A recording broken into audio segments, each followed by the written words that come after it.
Chapter 1026. While Yang Yi and Cece were glancing at each other proudly and hiding from the camera from time to time, it was soon past 7 o'clock. After nervously touching up their makeup, the recording of the show also began. Murphy was the third singer to go on stage.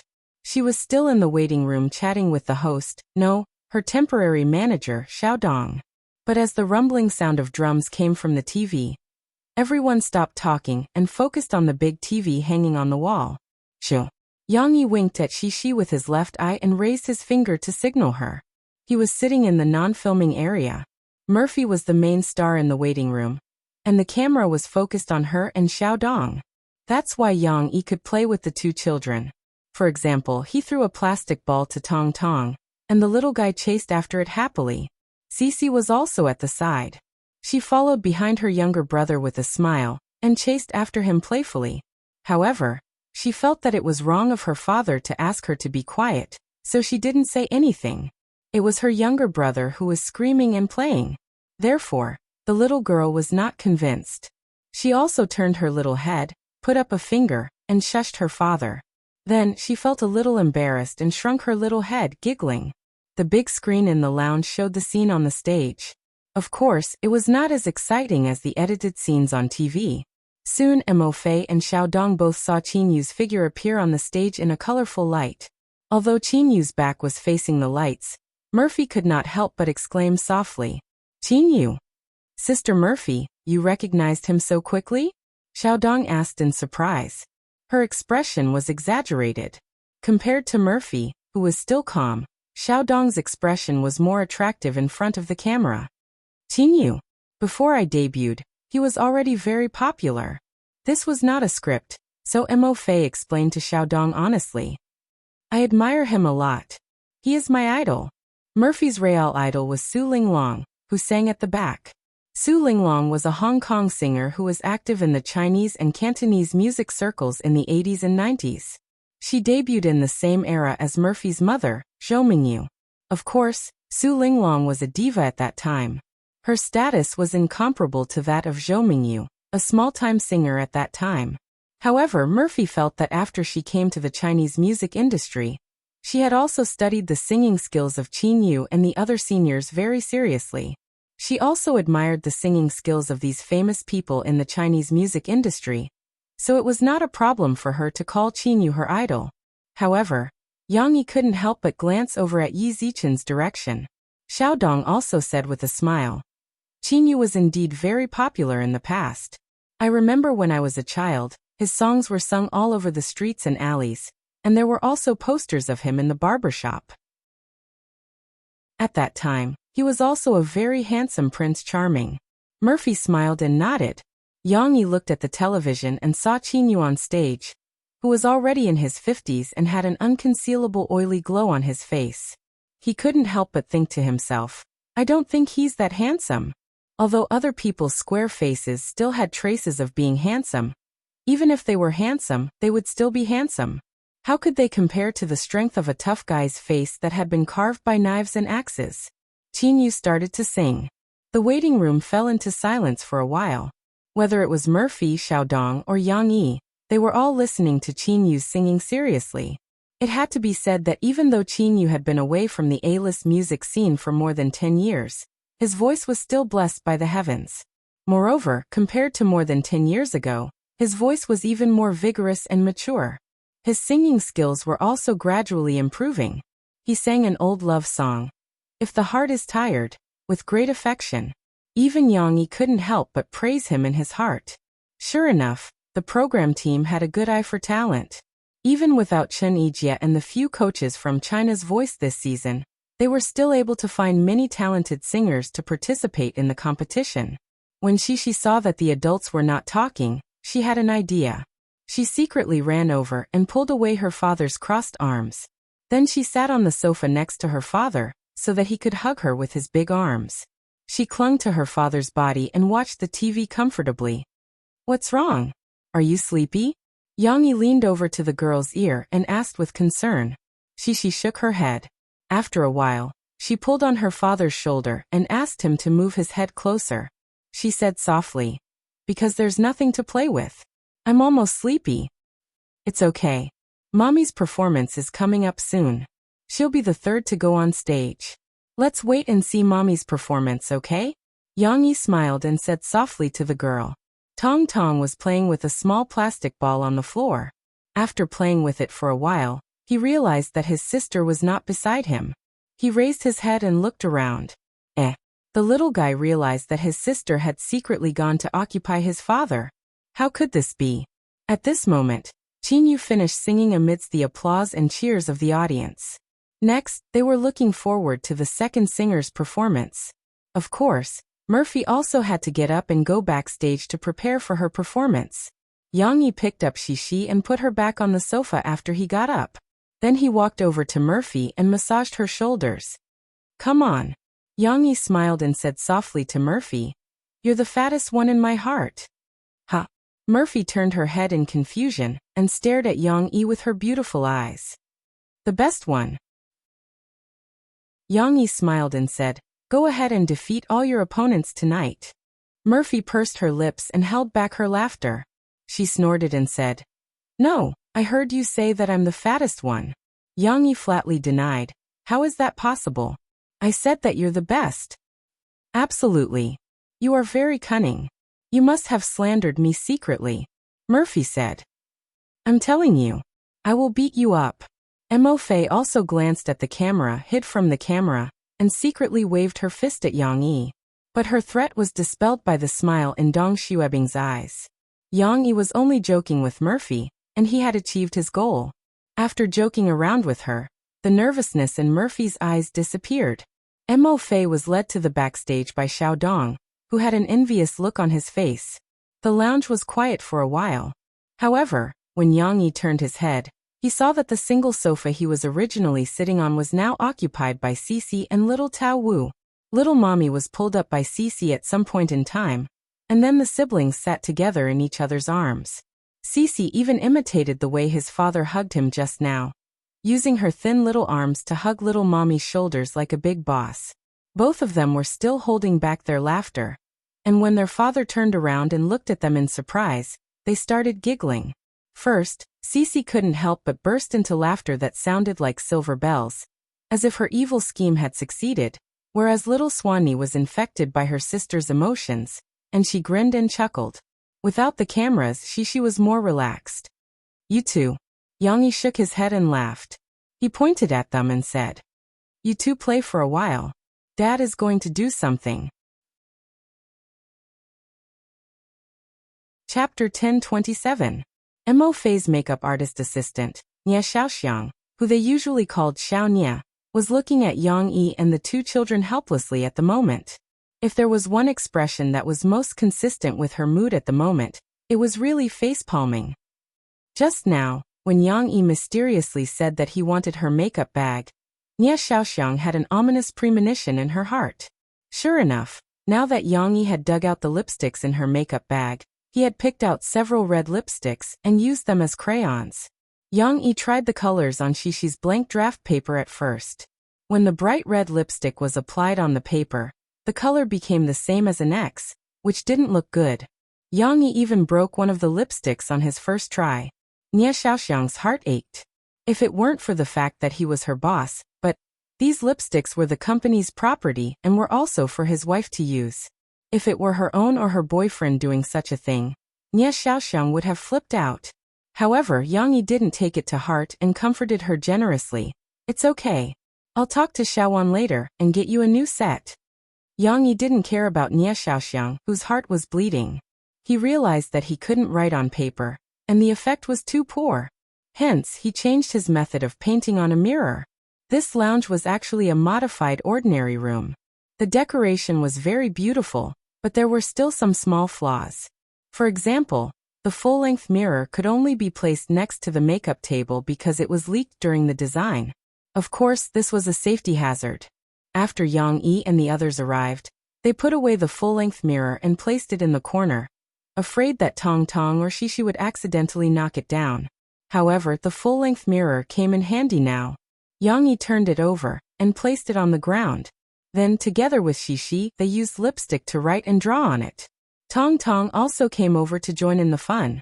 Watching the show on TV was very smooth and fast, but during the actual recording, there were still some small delays in the middle, so by the time the second singer finished singing and Murphy went on stage, a long time had already passed.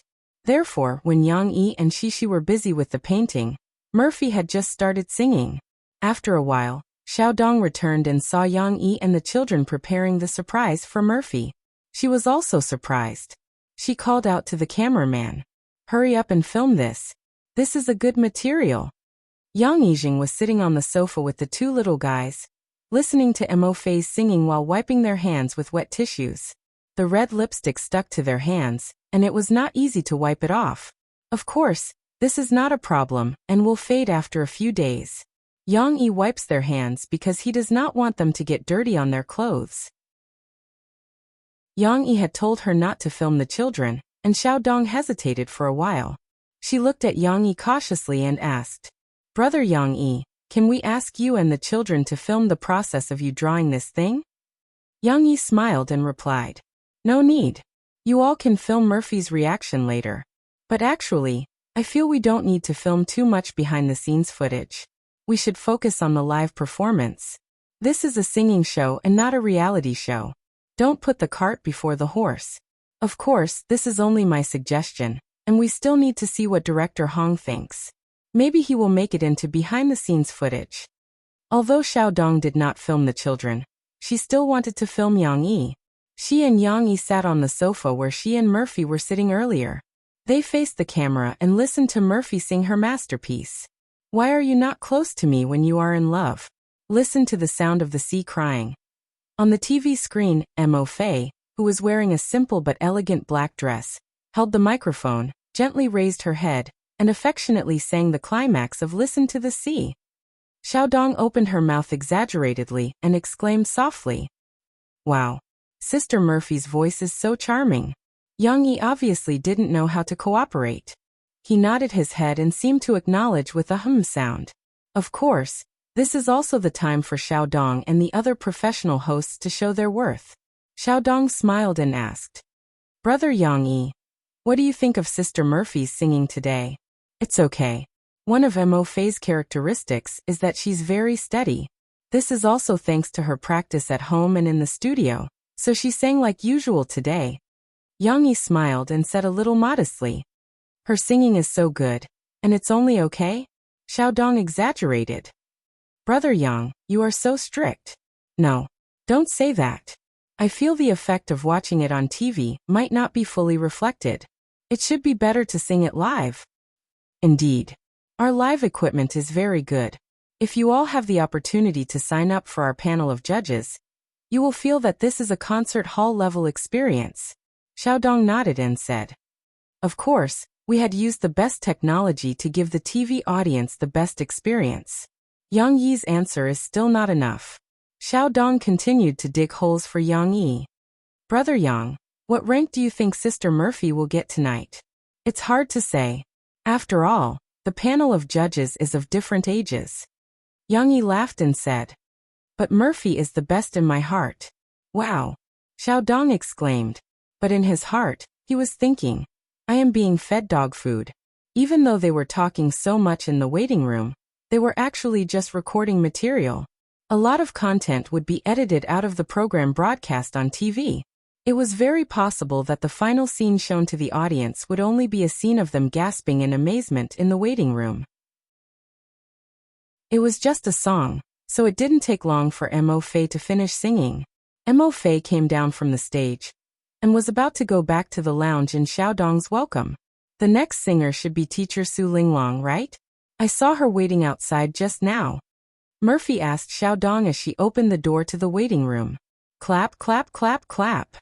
Suddenly, there was a round of applause in the waiting room. Murphy was surprised to see Yang Yi and Shishi clapping happily to welcome her back. Tong Tong, who was sitting beside Dong Xuebing, was surprised to see Dong Xuebing and Dong Xuebing clapping. Dong Xuebing did not understand what Dong Xuebing meant when his father told him to clap. But he still followed Dong Xuebing and clapped happily. "Mom, Mom." But at this time, Tong Tong's voice was overpowered by his sister's voice. Cici, who couldn't wait any longer, jumped excitedly beside her father. She giggled and shouted, "Mama, you sang so well. You are my idol." "Thank you. Mom is also very happy." Murphy did not react to Shishi's last sentence. She thought Shishi had learned this phrase from Yang Yi and bent down to give Shishi a hug. "No. Mom, look over there." Shishi did not want to hug her mother. She pulled her mother's hand and pointed to something beside her. Mo Fei turned his head in confusion, and when he saw it, he was stunned. Beside the door, there was a full-length mirror with some words and drawings written on it with red and purplish lipstick. Murphy 3, Red Heart. You are the number one in my heart and also my idol. Love, Mr. Yang. Mom, I love you too. You are my idol. Shishi.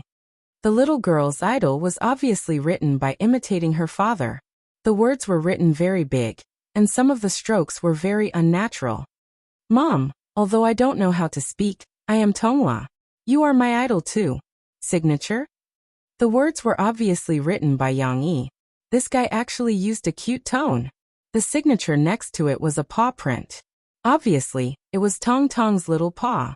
Murphy's nose twitched as she caught a whiff of the faint fragrance on it. Murphy could not help but turn around. She was touched and looked at Yang Yi in annoyance. Why did this guy use lipstick to create such a scene? Of course, Murphy was well aware of the reason. The word idol appeared so casually. How could Murphy not guess Yang Yi's little trick? She was still very touched. Yang Yi and the two children had suddenly come up with such an interesting surprise for her. It felt good to have the support of her family. However, Murphy saw the desire in Yang Yi's eyes. Her heart skipped a beat, and a naughty idea appeared in her mind. Chapter 10:28. Yang Yi finished drawing and cheering, so he stood there with a smile, waiting for Murphy's response. He thought to himself, I've already said so many times that you're my idol. Shouldn't you at least reply that I'm also your idol? This kind of jealousy seems a little childish, and it looks like he's been infected by Murphy's previous appearance. Could this be the legendary couple's appearance? The more they get along, the more similar their personalities become? Under Yang Yi's eager gaze, Murphy did not do as he wished. Instead, she smiled and accepted his blessings. Then, it looked like she had no intention of returning the favor. You really know how to cause trouble. Let's watch teacher Su Linglong's performance. This is a rare learning opportunity. Murphy smiled and held Yang Yi's hand, pulling him back to the sofa. Then she asked Shishi to sit down with her. That's not the response I wanted. Yang Yi shouted in his heart. But now that there were other people around, he could not flirt with Murphy. He could only suppress the depression in his heart. Of course, this was not a big deal, so Yang Yi did not take it to heart. At the recording studio of I Am a Singer, Chao Yaoli and He Yimin were listening to Su Linglong's performance. Today they had really broadened their horizons. Originally, before the recording, Chao Yaoli and He Yimin saw the list of singers. They felt that among the singers on stage today, Murphy was the only popular one. Although they still liked Murphy and her songs very much, it seemed that after comparing them, they could not help but criticize in their hearts. Isn't this show a little too biased? Could it be that it was specially set up to serve as a foil to Murphy, this red flower? But after listening to the singers' performances, Chao Yaoli and He Yimin no longer had such thoughts. Whether it was Qin Yu and Su Linglong, who had been away from the A-list singing industry for a long time, or the other second and third-tier singers who had not been famous since their debut, on this stage tonight, they all exploded with superstar singing abilities. They were actually on par with Murphy. In fact, everyone seemed to be very strong. Under the backdrop of the live environment and sound equipment, Chao Yaoli and He Yimin both received the ultimate enjoyment of music. Sure enough, I am a singer. These singers are the real treasures of the music industry. After listening to their songs and listening to the concert videos of those idol singers, the difference is like heaven and earth. After He Yimin came back, she lamented in her WeChat moments. She also wanted to post micro-broadcasting, but she had signed a non-disclosure agreement, so these words could not be said publicly. Her WeChat moments were a little better. Of course, this was something that would happen in the future. Now Chao Yaoli and He Yimin were still listening to the songs in the hall. At the same time, they also excitedly imitated the other audience members, deliberately exaggerating their size, intoxicated, and touched expressions. Because they wanted to be on camera. This was a little trick that Chow Yaoli and Hee Min met Sister Kong, who they had met during the meal before, when the director gave them a break and went to the bathroom. Coming to the TV station to record a show, how can you not fight for some opportunities to be on camera? If you don't have a scene for the whole episode, wouldn't you have come for nothing? Sister Kong smiled and said to these thin-skinned young people. Indeed, everyone had vanity. Even the usually serious Chow Yaoli wanted to be on TV, so that he could brag in front of his family and friends.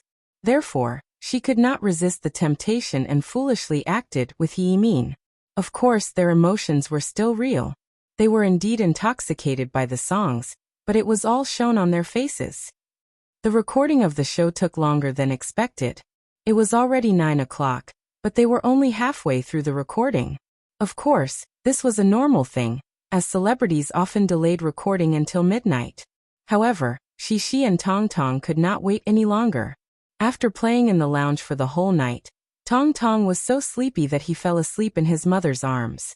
Shi was also about to shower and sleep, as she had to wake up early to go to school tomorrow. Therefore, Yang Yi took the two children and left the TV station early to go home. Mo Fei still needed to record the public voting, announcement of the rankings, and other scenes. She didn't know how long she would be busy, so she could only arrange for the company's driver to pick her up. It was past 12 o'clock at night. Yang Yi was still in his study drawing the original manuscript of Ding Dang's comic. In the villa, only his study was still brightly lit. Shi and Tong Tong were sleepwalking in their own rooms. The two little rascals slept peacefully, regardless of whether their mother was back or not. After an unknown amount of time, Yang Yi's ears twitched. He heard the sound of a car outside, followed by the sound of a key unlocking the door. He went out to greet her. Sure enough, Murphy was back. Why aren't you sleeping? Murphy was a little tired, so she smiled and asked Yang Yi when she saw him. Aren't I waiting for you? Yang Yi helped Murphy take off her coat and hung it on the coat rack. He said gently, You must be tired, right?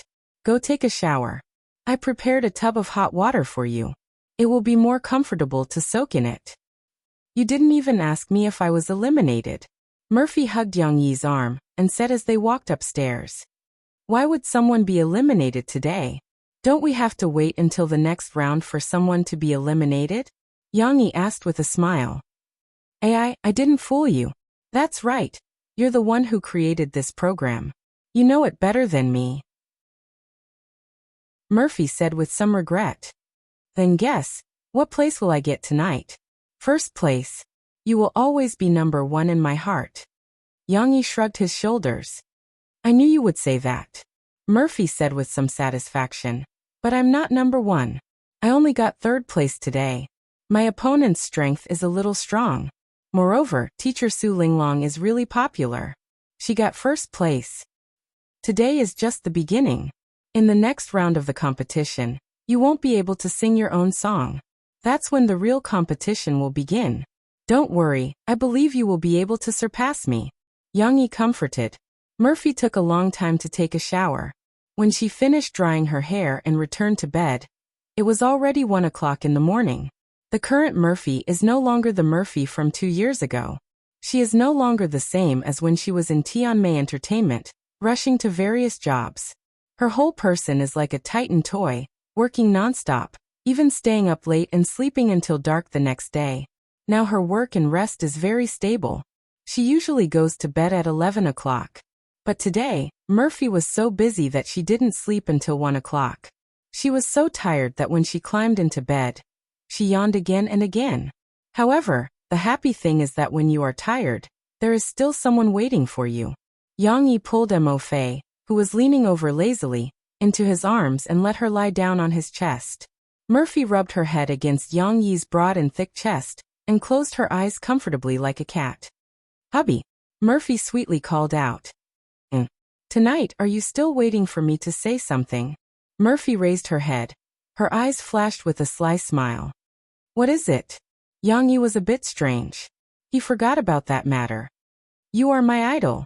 Murphy giggled, moved closer to Yang Yi's ear and whispered, I know you want me to say this. How do you know? Yang Yi asked in surprise. Humph humph. Do you think I don't know what you're thinking? Murphy proudly said. Narrow-minded hubby. How am I narrow-minded? Yang Yi complained. I know you are jealous. You have been talking about your idol all day. I just casually told Xiaodong that Qin Yu is my idol. In fact, I didn't mean that at all. You are jealous. Mo Fei giggled. You have been talking about your idol all day. There is no such thing. How can I be jealous? Yang Yi refused to admit it. All right, I will stop teasing you. Murphy lowered her head again, yawned and said, Go to sleep. Yang Yi also felt sorry for his wife. He knew she was tired, so he gently rubbed her head and replied, but Murphy did not go to sleep. She finally managed to stay quiet for 2 minutes before she started wriggling again. Like a worm, she moved up and got close to Yang Yi's ear, as if she wanted to bite Yang Yi's ear. She said softly, But to be honest, hubby, although I don't say it in front of others, you're really my idol. You're so good at writing songs and singing. I've never seen such a good person before. Mo Fei's words, as well as the itch in his ears, made Yang Yi have the urge to rise up in anger. He reached out and hugged the naughty Murphy, kissed her smooth and soft cheeks, and gritted his teeth. You seductive little vixen. If it weren't for the fact that you're really too tired today, I really would have shown you that other than being petty, I'm a big man in every other aspect. Murphy giggled and said, Okay, let's sleep. Chapter 1029. There were often articles that said, In March all living things come back to life and are full of vitality. It is the best time to go on a spring outing. When the second class ended on Friday afternoon, Li Ruolin, who had just returned from a meeting, stopped the children who were eager to go to the hobby class and announced the news with a smile. The school is planning to hold a spring outing for the 1st to 3rd grades next Saturday. That means that the 1st grade students will participate in the spring outing together with the 2nd and 3rd grade brothers and sisters. Li Ruolin smiled as she introduced the event to the children. Because Huijia Primary School has a large number of students in each grade, it would be too big of a commotion if the entire school were to move out all at once. It would be very difficult to manage, so it is divided into 2 age groups. Before Teacher Li finished speaking, the class was suddenly in an uproar. Originally, the children were pretending to be very serious and obedient as they sat in their seats to listen to the teacher. Now they were all excitedly turning their heads to tell their friends about the event. Some of the more excited ones even jumped up from their chairs and waved their arms excitedly. Shishi was the same. She carefully listened to Teacher Li's introduction, and her eyes lit up. She turned to Lu Xiaoyu and grabbed each other's little hands. She said excitedly, While little you the teacher said that the 3rd grade brothers and sisters will also go with us. Yes. Yes. And Sister Xiaowei. Lu Xiaoyu reacted quickly and excitedly said, We can go on the spring outing with Sister Xiaowei. Yes, yes, yes, yes. Shishi didn't care that Lu Xiaoyu had stolen her words. She happily nodded vigorously with her friends. However, the 2 girls didn't know that their thoughts were a little too naive. When the time came, the spring outing would be carried out by class. Moreover, each class would have to be in their own grade camp. For the sake of the children's safety, the teachers would watch over them very strictly. It wouldn't be like physical education where the children were allowed to move freely, or even mix into other classes to play. Therefore, it was impossible for Shishi to leave their class. The idea of Shishi and Sister Xiaowei playing together was impossible. Regardless of this, Li Ruolin still had something to say. Our spring outing this time is at the Tingshan Botanical Research Institute and the Rivertown Development and History Museum in Tingshan District. In the morning, we will play at the Botanical Research Institute. We will follow the tour guide to understand different flowers and trees, and learn some scientific knowledge about flowers. In the afternoon, we will have a picnic at the beautiful botanical garden at the foot of Tingshan. Every child must remember to bring your lunch and snacks. Li Ruolin smiled. Of course, she would explain the details to the parents in the group. However, many children's eyes lit up when they heard the word picnic. Among them, the most typical was Lan Xian. Like Hercules, she raised her 2 small fists and shouted excitedly in her seat, Ha ha ha ha! Xianair, why are you so happy? Her deskmate, Liao Qianqian, asked in confusion. Because Xixi will bring delicious food with her. Lan Xian said proudly. Her father is very powerful. He will prepare a lot of delicious food for Xixi. I can eat with her then. Li Rulan continued. For this spring outing, because we are in the lower grade group, the school will invite 3 parents to participate in the spring outing for management and safety reasons. 3 parents? In fact, after entering primary school, the students' spring outing was basically not accompanied by their parents. This was because it was a good opportunity to train the children's ability to be independent. For example, in public primary schools, their spring outing was just the teachers bringing the children to play. However, Huijia Primary School's situation was a little special. After all, it was an aristocratic primary school. The parents spent a lot of money to send their children here. Most of the children's families were either rich or respectable. Naturally, the parents felt that the children were much more precious. Of course, this was a derogatory term. Especially for the lower grade children. How could the parents let the small children go out with the teachers to play? Therefore, after the parents' committee discussed among themselves, they proposed to the school's board of directors to let the parents accompany them. The school's board of directors would not casually let the parents' committee direct their work. They still considered the education itself, and then carefully considered the opinions of the parents' committee. After many negotiations and discussions, finally, a few years ago, the school's board of directors and the parents' committee reached a solution that both sides agreed on. That was to say, the lower grade students' spring outing could bring 3 parents with them in each class. There were not many. Not all children could bring their parents with them. Within each class, they could choose, recommend, or randomly select 3 parents to accompany the children on the spring outing. These 3 parents were not only there to accompany their own children. They shouldered the expectations of other parents and had to take responsibility for the safety of all the children in the class. Secondly, they had to accompany their own children. The subtle thing was that most of the children in the 3rd grade did not want their parents to accompany them on the outing. The children in the 2nd grade had a more balanced response, and many children in the 1st grade wanted their parents to be one of the 3 parents. Children at Xixi's age were still very dependent on their parents. Papa, you must be selected, and then go out with us to play. In the evening, Yang Yi came to pick up Xixi and Lan Xian. The 2 girls excitedly chattered with each other, and told him about the spring outing. Then Xixi pulled the seatbelt, leaned forward, and looked at her father expectantly. Yes, yes, Uncle Yang, you must be selected. Lan Xian also nodded vigorously. Yang Yi felt that Xixi's words were reasonable, but Lan Xian also said the same thing. Yang Yi felt a little funny. Xian, don't you want your father or mother to be selected? Yang Yi asked with a smile. Don't you want your father and mother to accompany you on the spring outing? No, I want Uncle Yang to go with me, because you are much more interesting than my father and mother. Lan Xian said confidently. Yes, Papa wants to go. Xixi couldn't see her father's positive attitude, so she said anxiously, Papa, okay? You must go. Little you. Also said that she wants you to go with her. Okay, I will try my best to become one of the 3 parents, and strive to be able to accompany you on the spring outing, okay? Yang Yi had to follow the girl's words and said.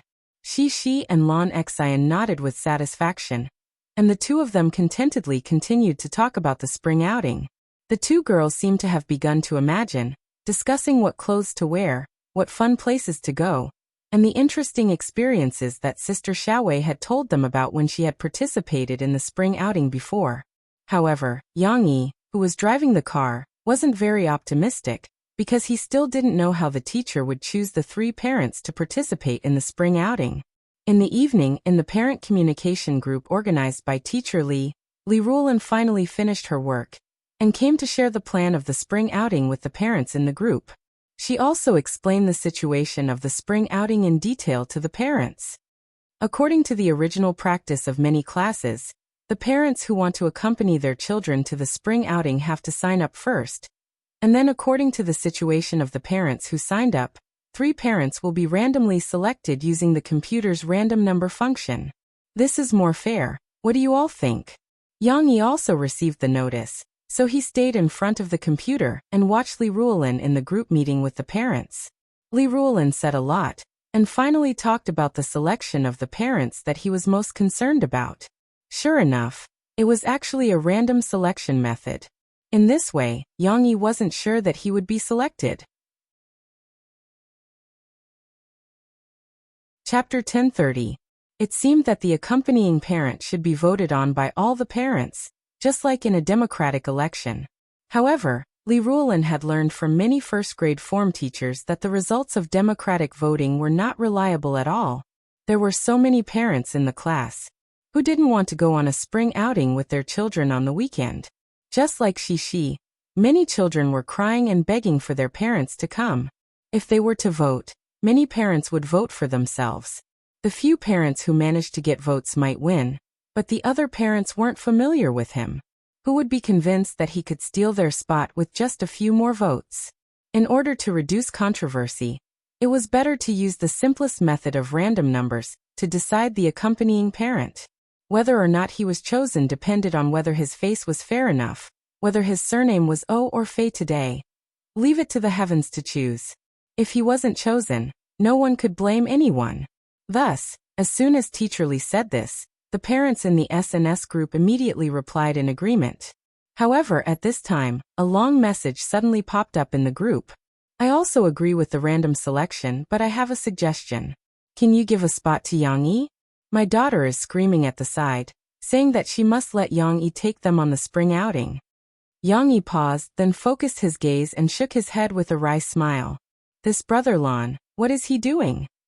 Leaving aside what Lans Hao Kai had said, as soon as he said this, a few people quickly ran out to express their agreement. I also think that Yang Yi is a good choice. It's rare for a parent in our class to be a celebrity. He can sing and dance, and he can tell stories. If he goes, we won't have to worry about the atmosphere in our class. Is Yang Yi here? I think you and Murphy are both suitable. I also support Boss Lan's suggestion. Yang Yi wasn't surprised that everyone could recognize him. In fact, Yang Yi's identity had already been known by the parents in the group at the beginning of last semester. After all, the internet was so advanced now. The media had already reported it a few times. How could the parents not know? Not to mention Yang Yi. Even Lans Hao Kai's identity could be found out. After all, some of his parents were in politics and had some power. If other people didn't know that Lans Hao Kai was a real estate tycoon, why would someone deliberately flatter Lans Hao Kai now? Of course, regarding Yang Yi's identity, after experiencing shock, amazement, and other emotions, the parents gradually felt that it was nothing. Even the children of celebrities need to study. Celebrities were humans too. Moreover, they couldn't possibly brag about such things to others every day. Thus, very quickly, under Yang Yi's deliberate low profile and Li Ruolin's repeated hints, the parents calmed down and treated Yang Yi as a normal child's classmate's father. At most, when Murphy's record broke last year, they would spam the group chat to congratulate Yang Yi and Murphy. As for the children's side, the parents didn't make a big fuss. They very tacitly maintained an unaffected academic life for their children. It was a little too much. Yang Yi saw that a few parents were speaking up for him, wanting to give him a little special treatment. He couldn't help but smile bitterly and shake his head. Brother Lan, you've dug a big hole for me. Yang Yi took out his phone and sent a message to Lans Hao Kai on WeChat. Then he tapped on the keyboard and said in the group, "Thank you everyone for your love, but I feel that it's not fair to leave a place for me. Let's do as Teacher Li said before. We'll choose randomly. It's fair to every parent. We can't set a bad example in front of the children." Yang Yi was also in a difficult position. He himself wasn't a pedantic person. Perhaps for some things, he could still do something. But when it came to Xixi's matters, Yang Yi hoped that he could set an example and not leave a bad impression on Xixi. Since Yang Yi said so, the heckling parents didn't insist anymore. They left the space and time to Li Ruolin, who was collecting the parents' names. Yang Yi reported his name, and then took out his phone. Lans Hao Kai sent a request on WeChat to have a video call with Yang Yi. Yang Yi had just swiped open the video call when Lans Hao Kai's complaints hit him in the face. "Brother, what are you doing? I've worked so hard to create momentum for you. Why don't you just accept it and be done with it? Why do you have to do some random number? Do you want to see if God gives you face? I'm telling you this isn't reliable. Why did you suddenly appear in the group? You usually don't talk much, right? Yang Yi asked curiously. Then he smiled bitterly and said, You guys are making a fuss and asking the other parents to give up a spot for me. How can that be? Then Yang Yi said what he was thinking. If the other children in the group know about this, they will say to Shishi in class, It's not fair, your father cheated. How can I explain it to Shishi? So I think, even if I don't get chosen, there's no need to take this risk. Plus, it's bad for the children. Lan Zhaokai thought about it carefully. It was true. He could only sigh and say, Okay, I'll sign up too. If I get chosen and you don't, I'll let you go in my place. Otherwise, my daughter will be angry with me. Did Xian ask you to let me go? Yang Yi understood and asked with a smile. Yes. Why does Xian like you so much? Sometimes I even wonder who her father is. Lan Zhaokai said sourly. Yang Yi didn't care about old Lan's feelings at all, and laughed loudly.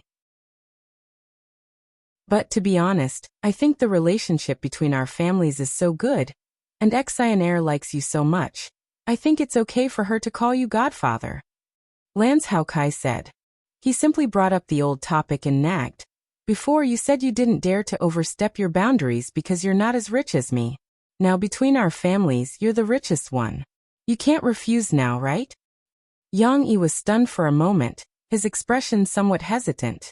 In fact, Yang Yi subconsciously rejected this suggestion because in the online world of his previous life, the word godfather had a very negative connotation. Therefore, Yang Yi didn't want Lan Xian to call him that. But now that he thought about it carefully, there was no such person in this world as Guomei, who disgusted the whole country, so there was no extra meaning attached to this word. He didn't need to care so much. Moreover, Lan Xian and Shishi were like sisters. Yang Yi subconsciously took care of Lan Xian as half a daughter. What's wrong with that? Lan Zhaokai said so. If he still refused, it would be estranged. How about this? I think Xian can call me Daddy Yang in the future. It sounds much better than calling me godfather. Yang Yi said with a smile. Lan Zhaokai saw that Yang Yi agreed and was overjoyed. He didn't care about being called Daddy Yang or godfather anymore. He laughed and said, Okay, it's settled. I'll tell Xian. She'll be very happy to hear this news. Lan Zhaokai hurriedly hung up the video call. Only then did Yang Yi turn his attention to the computer. At this moment, the parents in the group were discussing the problem of the random selection tool. So troublesome? Doesn't SNS have the function to randomly generate a number? No, but there's a voting function. Then does WeChat have it? I suddenly remembered that Yang Yi is the big boss of WeChat. Why did they suddenly mention him? Yang Yi was confused. He opened the chat history that had been refreshed to take a look. It turned out that after Li Ruolin finished counting the number of parents who signed up, she told the parents that the selection process would continue tomorrow. Why do we have to wait until tomorrow? The parents asked curiously. Because I haven't figured out how to use the software to generate random numbers. A teacher just gave it to me today. Then I have to study how SNS records for everyone to see. For the sake of fairness, I'll just let everyone see my random number generation process. Li Ruolin replied embarrassedly. Chapter 1031. After scrolling through the chat history, Yang Yi turned around and saw a lot of people tagging him, asking if WeChat had the function of generating random numbers. There were also a few people making a fuss. We should change our group too. Teacher Li, shouldn't you create a group for the parents of the first grade class 3 in WeChat? You should at least support the parents of our class with their products. This suggestion received a lot of responses. These parents were still young, and were at an age where it was easier for them to accept new things. Under Li Ruolin's questioning, it could be seen that a lot of them had registered for WeChat. Yang Yi thought for a while, and typed on the computer keyboard. Thank you for your support. WeChat is indeed very useful. Also, I can reveal a little. Although WeChat is only available for mobile now, there will be a computer version in the future. It will be convenient for everyone to transfer documents and other needs at work. Immediately, someone laughed and replied, Boss Yang has also made it clear. Teacher Lee, hurry up and bring us to change sides. Boss Yang, does WeChat have a way to generate random numbers? Someone asked. WeChat doesn't have this function yet. Teacher Lee, you still have to work hard to figure out how to use the software. However, Teacher Lee doesn't have to figure out how to record the screen. WeChat has a video chat function, and it supports turning on the camera during group chat. When the time comes, Teacher Lee can turn on the phone's rear camera and directly take a picture of your computer interface for us to see. Yang Yi thought for a while and replied, That's not bad. SNS doesn't have such a useful function. The parents below all expressed their agreement. That's right. Video chat. At that time, I also downloaded WeChat because of its mobile phone video chat and the ability to add friends through the phone's address book. It's really useful. When I was on a business trip, I used video chat to talk to my children. Amidst the praises, Li Ruolin followed the parents' request and created a new WeChat group. She added all the parents, including Yang Yi, into the group. The parents who hadn't registered for WeChat also did so. However, even with such a good tool, Li Ruolin still had to figure out how to use the random number software. She set a time with the parents. After all, some people still had to work on the weekend. In the end, she decided to go online together on Saturday night. She would broadcast the process of the random number in the WeChat group. Yang Yi wasn't free. Tomorrow night was Murphy's concert in Rivertown. Today he had accompanied Murphy to rehearse for the entire day at Jiangnan's Hongrenfeng Music Hall. But he didn't say anything. He didn't have time. He would see what the situation was when the time came. At least he would still have his phone with him. Moreover, he had so many assistants and friends who could help him. On Saturday afternoon, Ding Xiang drove to the residential area of the municipal government in Wuhu district. She was going to pick up Guozi's mother and sister to Hongrenfeng's concert in Binhai district. It wasn't that Guozi deliberately made Ding Xiang so tired. Guozi didn't pick up his mother and sister because he really couldn't get away. He was now in the backstage of the concert, nervously rehearsing with Murphy, Yang Yi, Lu Xiaoshu, Mao Chuan, and the others who would be performing tonight. Moreover, Guozian also strongly suggested that Ding Xiang come to pick them up. It was always a good thing to have more contact and show more of her face. However, Tan Huizhen had always had a good impression of Ding Xiang. Seeing that Ding Xiang had arrived early, she asked Ding Xiang to park the car and have a seat in the house. Little Ding, what kind of tea do you like to drink? Tea guanyin? Or jasmine tea? Do you want some jasmine tea? I think it's better for girls to drink more flower tea. It's good for moisturizing and beautifying. Do you want to try the flower tea from my hometown? It's very famous. Tan Huizhen asked Ding Xiang to sit down. She took care of boiling water, and even took out a few tea cans as she asked with a smile. After all, she was from Min province. Although Tan Huizhen was a woman, she also grew up drinking tea. Auntie, let me do it. Ding Xiang stood up embarrassedly. No, you don't know how to do this. Let Auntie tell you, the art of tea is an art. Tan Huizhen said with a smile. Guozian, who was at the side, rolled her eyes and said with a smile, Sister Ding Xiang, not many people can drink the tea made by my mother. You're in luck today. My mother is really good to you. You have to learn from little Ding. Who wouldn't like a sensible, hardworking, and capable child? Tan Huizhen reprimanded Guozian. Look at you, you're usually so lazy.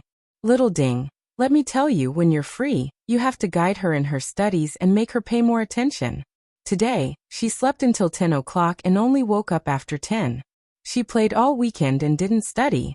Ever since she found out that Ding Xiang was more of a straight-A student than her son, Tan Huizhen had the idea of hiring Ding Xiang as a tutor. However, because Ding Xiang was also very busy with work, Tan Huizhen thought about it and did not make the request. Guozian realized that she had invited trouble and shrank back, not daring to say anything. After teasing Guozian, Ding Xiang was still embarrassed to let an elder make tea for her. She still insisted on standing up to help. Auntie, although I don't know how to make tea, you can teach me. Seeing that she was so insistent, Tan Huizhen gave up her seat. She smiled and sat on the sofa at the side, guiding Ding Xiang. Since you want to learn, we'll drink oolong tea today. Oolong tea is more particular. In Min Province, drinking tea is not called drinking tea, it's called making tea. If you want to be specific, there are 13 tea arts. The first is called washing hands and appreciating the utensils, which means that you have to wash your hands first and invite the guests to admire our tea set. Ding Xiang listened attentively, and after listening to Tan Huijian's instructions, she followed Tan Huijian's instructions. The 13 tea arts actually looked very simple when they were listed out, and most people knew about them. However, when it came to making them, there were many things to pay attention to. Tan Huijian was also watching Ding Xiang make tea while pointing out some areas where she didn't do well. However, during this process, the more Tan Huijian looked at Ding Xiang, the more she liked her. Of course, this was only on a master-disciple level. What a smart child. Tan Huijian secretly praised her. She felt that Ding Xiang was indeed a fast learner. She understood many things with just a little guidance. The seventh art is to seal the teapot. Cover the teapot and lock the tea fragrance in the teapot. Following Tan Huijian's instructions, Ding Xiang used her left thumb and middle finger to gently pinch the teapot lid. Her index finger gently held it, and she covered the teapot with the Yixing clay teapot lid. At this point, Tan Huijian's eyes were full of admiration. The action of pinching the teapot lid was something that Tan Huijian had taught Ding Xiang in the previous steps. Although there was no special benefit to it, it was nothing more than elegance. Ding Xiang did not forget and did it meticulously. The last tasting was not to mention the fragrance of the tea, but the rich fragrance flowed into the hearts of the guests.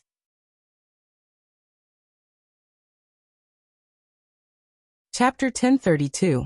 In the evening, the popular quarter music hall in Rivertown's Binhai district was already bustling with activity. Countless fans from all over the country had already flocked there. They lined up excitedly while taking selfies with their phones. Because the tickets were sold online, many fans who had been waiting for Mo Fei's concert for several years were scrambling for tickets on the internet. Whether it was the concert in Jiangqing City or the concerts that had already begun to sell tickets, they had all been snapped up by these enthusiastic fans. As for the second-hand tickets sold by scalpers on the black market, due to the high threshold and the scarcity of scalpers, they were also sold at sky-high prices. But no matter what, when the concert started, the venue was already filled with people. The atmosphere was extremely lively. Hello everyone, long time no see. When Murphy appeared on stage, her simple greeting was greeted by cheers, whistles, and screams from the audience. The lively sound waves almost overturned the venue. Tan Huijian, who was watching the concert from the VIP seats below the stage, couldn't help but sigh. So this girl is also so famous.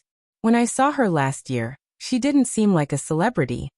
Guozian pursed her lips and muttered in her heart. The adults are indeed ignorant. Ding Xiang, who was sitting beside them, explained to Tan Huijian seriously. Sister Murphy is indeed very famous now. The album she released last year broke many records in the Chinese music industry. Sister Xiaowan said that if it wasn't for the fact that Murphy didn't want to be too tired and didn't want to compete with others, Sister Murphy could totally compete for the title of the top sister in the Chinese music industry. Tan Huijian nodded lightly. She listened to Murphy's singing on stage and saw the excited expressions of the surrounding fans. She chatted with Ding Xiang. She does have a way with singing.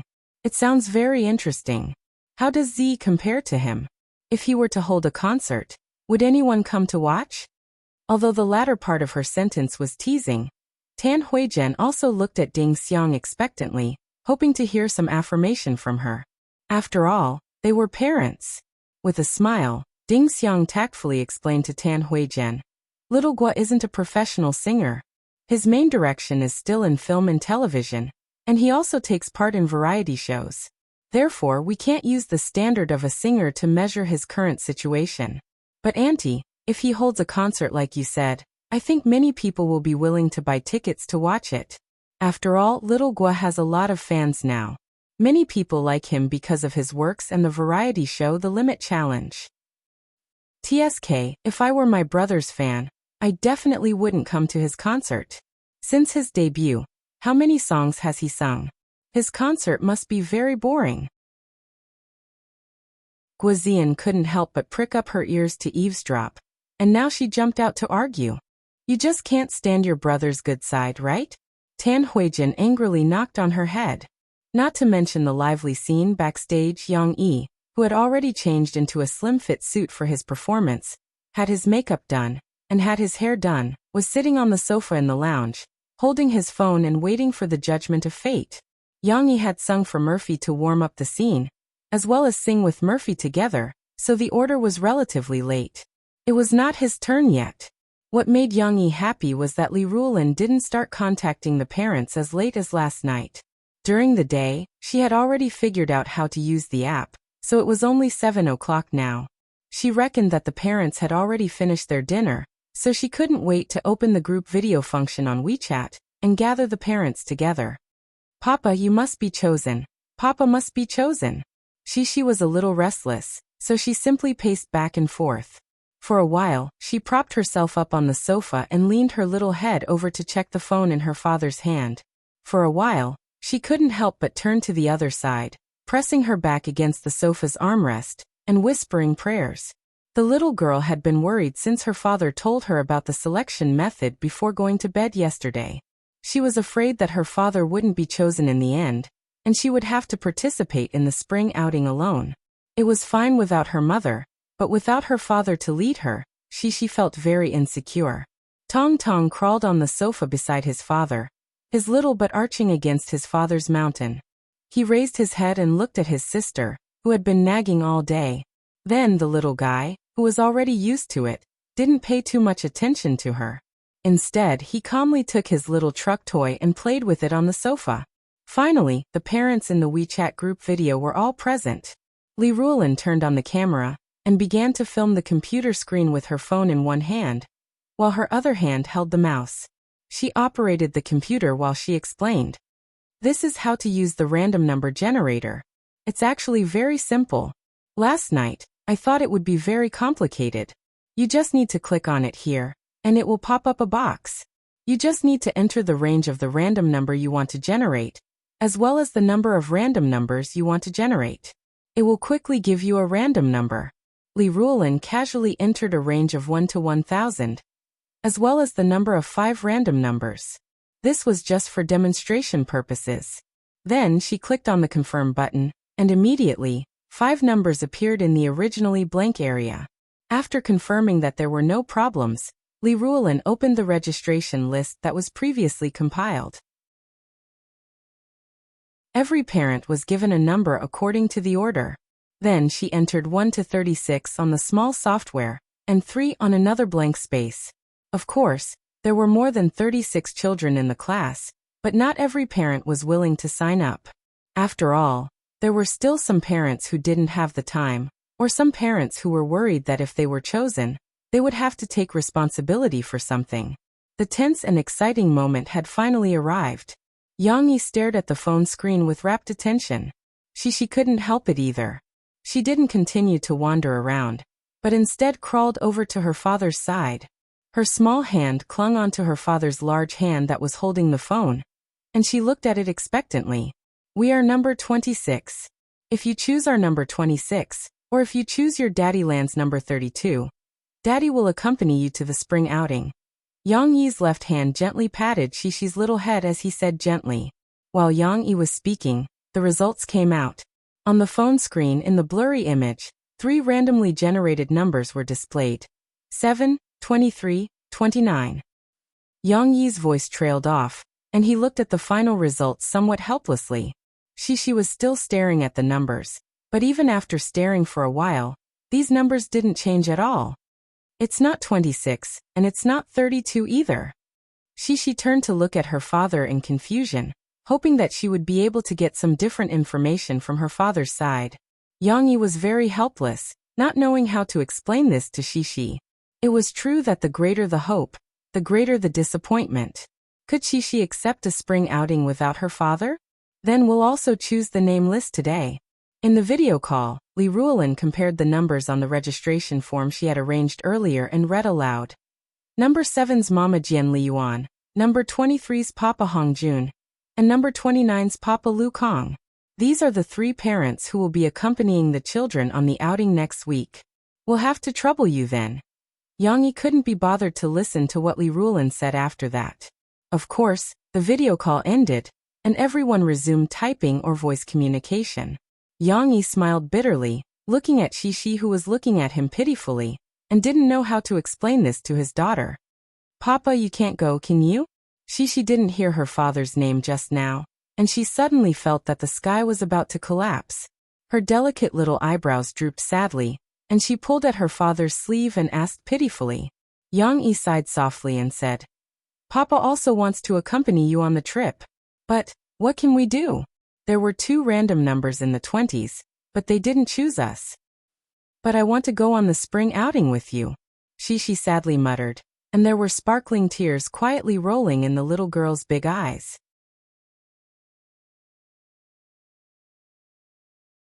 Chapter 1033. Cece had wanted to go on a spring outing with her little friends with her father's company. Since yesterday, she had been eagerly waiting for good news. However, the result was not as she had wished. She was very sad and also a little confused. She did not know what to do. It's okay. You can go and have fun with your classmates. Even though I can't go with you, you still have your teachers. Also, I will prepare a lot of delicious food for you to bring to your teachers and classmates. You can still have fun. Yang Yi comforted her gently. In order to let his sad daughter sit more comfortably, he moved his butt to the side to give Shishi some space. However, Yang Yi forgot that Tong Tong was kneeling on the sofa beside him and playing with his little truck. The little guy liked the sticky feeling of the wheels rolling on the leather sofa. He pressed his little hands on the sofa and pushed the little truck back and forth. His little mouth was even mumbling something in an alien language. At this moment, little Momo only moved his little butt forward a little and didn't stick to his father's body. This made Yang Yi ignore his existence. Therefore, while holding Cece in his arms, Yang Yi raised his buttocks and moved to the left. His broad buttocks bumped into little Momo's small and delicate buttocks that did not have much flesh. This earth-shattering collision was like a truck hitting an electric donkey. Perhaps it was because Tong Tong's head was facing the wrong way, but when his father bumped into him, Tong Tong fell forward and almost fell off the sofa. Fortunately, Yang Yi reacted in time. His eyes were sharp and his hands were fast. He grabbed little Momo's soft belly in midair and scooped him up. The little guy was still dizzy and did not understand what had happened. When he came to his senses, he was already in his father's arms. Tong Tong did not know where the force that bumped into his butt came from. He only felt that he had experienced a whirlwind, and it seemed like it was fun. Hee. The little guy thought that his father was playing with him, so he happily twisted around in his father's arms. His little mouth opened wide, and his smile was very bright. What a careless little fellow. Yang Yi rubbed Tong Tong's head, smiled, and continued to play with him on the sofa. Then he continued to coax Shishi. The little girl had just blankly watched her father pick up her brother. She was in a sad state, so her mind was in a mess and she couldn't move at all. After her brother moved away, she occupied her father's arms again and muttered in a low voice, "But, I'm still afraid. Papa didn't accompany me. We're going to play outside. What if we meet a big bad wolf?" "Where's the big bad wolf?" "You are going there to look at plants and flowers. These are all relatively safe places. Moreover, there are so many teachers," Yang Yi said with a smile. "But there will be bad guys." Shishi raised her head and looked at her father. She pouted and said unhappily. Shishi seemed to have become a little childish all of a sudden, just like when she was 4 years old. Her mind was full of the fairy tales that her father told her. But in fact, the so-called big bad wolf and bad guy were actually just excuses. Shishi was not necessarily afraid. Perhaps part of her fear was due to her real feelings, but more than that, she wanted to attract her father's attention. The little girl might be thinking in her heart, "I'm so cute that I might be taken away by bad guys. Papa, how can you give up so easily? You have to accompany me." Yang Yi did not think of Shishi's little thoughts. He reached out and touched Shishi's neck. Near her shoulder blade, he pulled out a thin red line and a Buddha statue that had been covered by Shishi. "Do you still remember this emergency measure that Papa taught you before?" Yang Yi played with the Buddha statue in his hand and said with a smile, "You can pinch it up and down like this. You can contact Papa. If there is any danger, Papa will rush to your side at the fastest speed to protect you." Yang Yi said softly, "So don't be afraid of bad guys. Moreover, Teacher Li will lead the team. There are so many teachers from the school looking after you." Shishi nestled in her father's arms, holding the little Buddha statue with a sullen face. She did not want to face danger. She wanted her father to accompany her and play with her. What should she do? She was still very sad. Yang Yi said a lot of things. In fact, he also felt a little uncomfortable in his heart, because he also wanted to accompany his daughter to play. He wanted to personally take pictures of the little girl and her friends happily shuttling through the flowers, instead of being cooped up at home and waiting for the teacher to send them pictures. The pictures sent by the teacher are definitely not targeted. Yang Yi complained in his heart. Why don't I drive and follow them? However, Yang Yi thought about it and still felt that it was not good. Rules are rules. He could break the rules, but would others laugh at Shishi and say that she had a shameless father? Yang Yi sighed softly in his heart.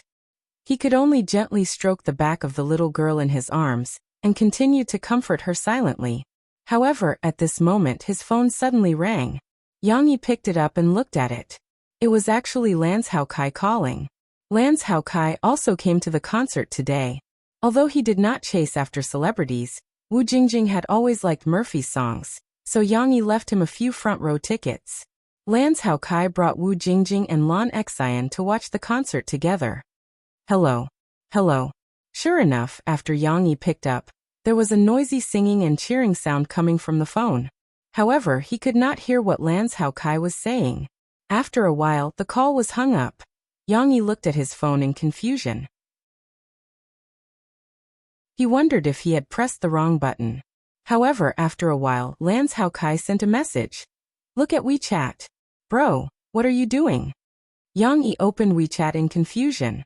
On WeChat, Lance Haokai had sent a few messages. Yang Yi had probably turned off the WeChat notification and did not pay attention to it. "Hurry up and send it to Teacher Li. You can't be overjoyed, right? Hello, are you there? Are you still going to the spring outing?" Spring outing? When Yang Yi saw this, he was even more confused. Could it be that he could still go to the spring outing? Was there still a chance? Yang Yi quickly switched back to the parents' WeChat group and saw the latest message. Lance Haokai was actively replying. "I just called Yang Yi. I think he's busy backstage and has no time to look at his phone. However, I agreed on his behalf. I talked to him last night, and he really wants to go with his children. It's impossible that he doesn't have time. What's going on?" Yang Yi did not have time to talk. He first looked at the chat history. After flipping through a few pages, he finally understood. There was no special treatment. It was just that when Teacher Li Ruolin was talking to the 3 selected parents about some things to take note of, Lu Kong suddenly expressed that he wanted to give his spot to Yang Yi. In the conversation between Li Ruolin and Lu Kong, Yang Yi saw that Lu Kong had not signed up for him last night. He had signed up for his wife. However, now that he had been selected, his daughter Lu Xiaoyu was unhappy. She said that she wanted Uncle Yang Yi to go. Seeing this, Yang Yi remembered. Lu Kong. No wonder it sounded so familiar just now. Actually, Yang Yi did not pay attention just now. He was only focused on looking for his own number and name. He had neglected Lu Kong. Now that he connected the name with the person, he remembered that Lu Kong was the father of Shishi's deskmate, Little Fishy. He was the traffic police officer who drove her over to play with Shishi. Yang Yi did not know that Lu Xiaoyu liked him more than Lan Xian. Her father was usually a little fierce, and her mother was very strict with her. Therefore, Lu Xiaoyu liked Yang Yi more. He was an adult who could make delicious snacks, think of many games, and buy many toys for Shishi. Moreover, when Shishi was in school, she had chattered with her about how exciting it would be if Shishi's father went with everyone to the spring outing. Therefore, when Lu Xiaoyu heard that her mother was going with everyone to the spring outing, and that Shishi's father was not going, not only was the little girl unhappy, but she was also a little depressed and sad. With her mother around, this spring outing would definitely be very boring. It had to be mentioned that as a civil servant, Lu Kong was also well versed in the rules of society. Although he did not deliberately seek connections, he still had a faint positive attitude towards Yang Yi and Lan Zhoukai's family background. He also hoped that his daughter would be able to maintain a good relationship with Xixi.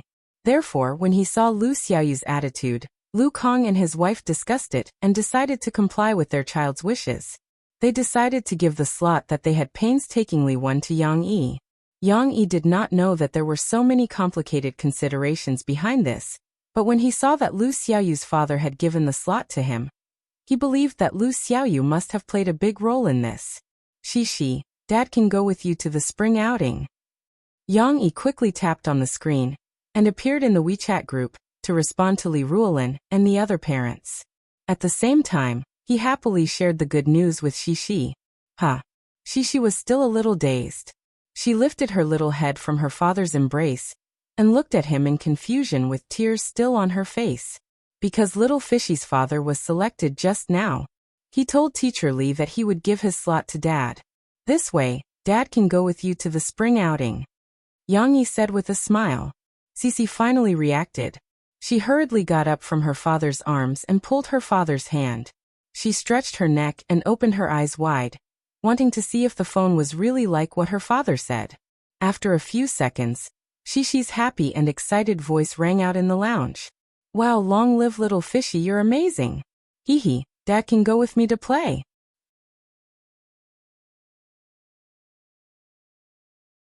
Chapter 1034. Hee little Fishy, thank you, and your papa? And your mom? I have to thank your mom. Hee, I'm so happy because I thought my papa couldn't go. Let me tell you, I'm about to cry. I don't want to go to Mom's concert. Xixi's clear and melodious voice echoed in the lounge. When Murphy opened the door and came in, the noisy singing and cheering outside couldn't disturb her at all.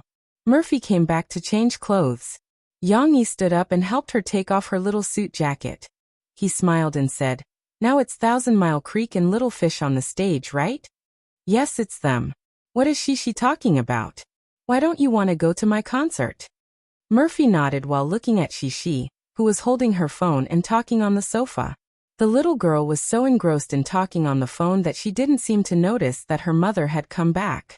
Tong Tong noticed. The little guy's eyes lit up and he smiled happily. He stretched out his little hands on the sofa, asking for his mother to hug him. Murphy was busy changing clothes. She could only bend down and pick up the little guy.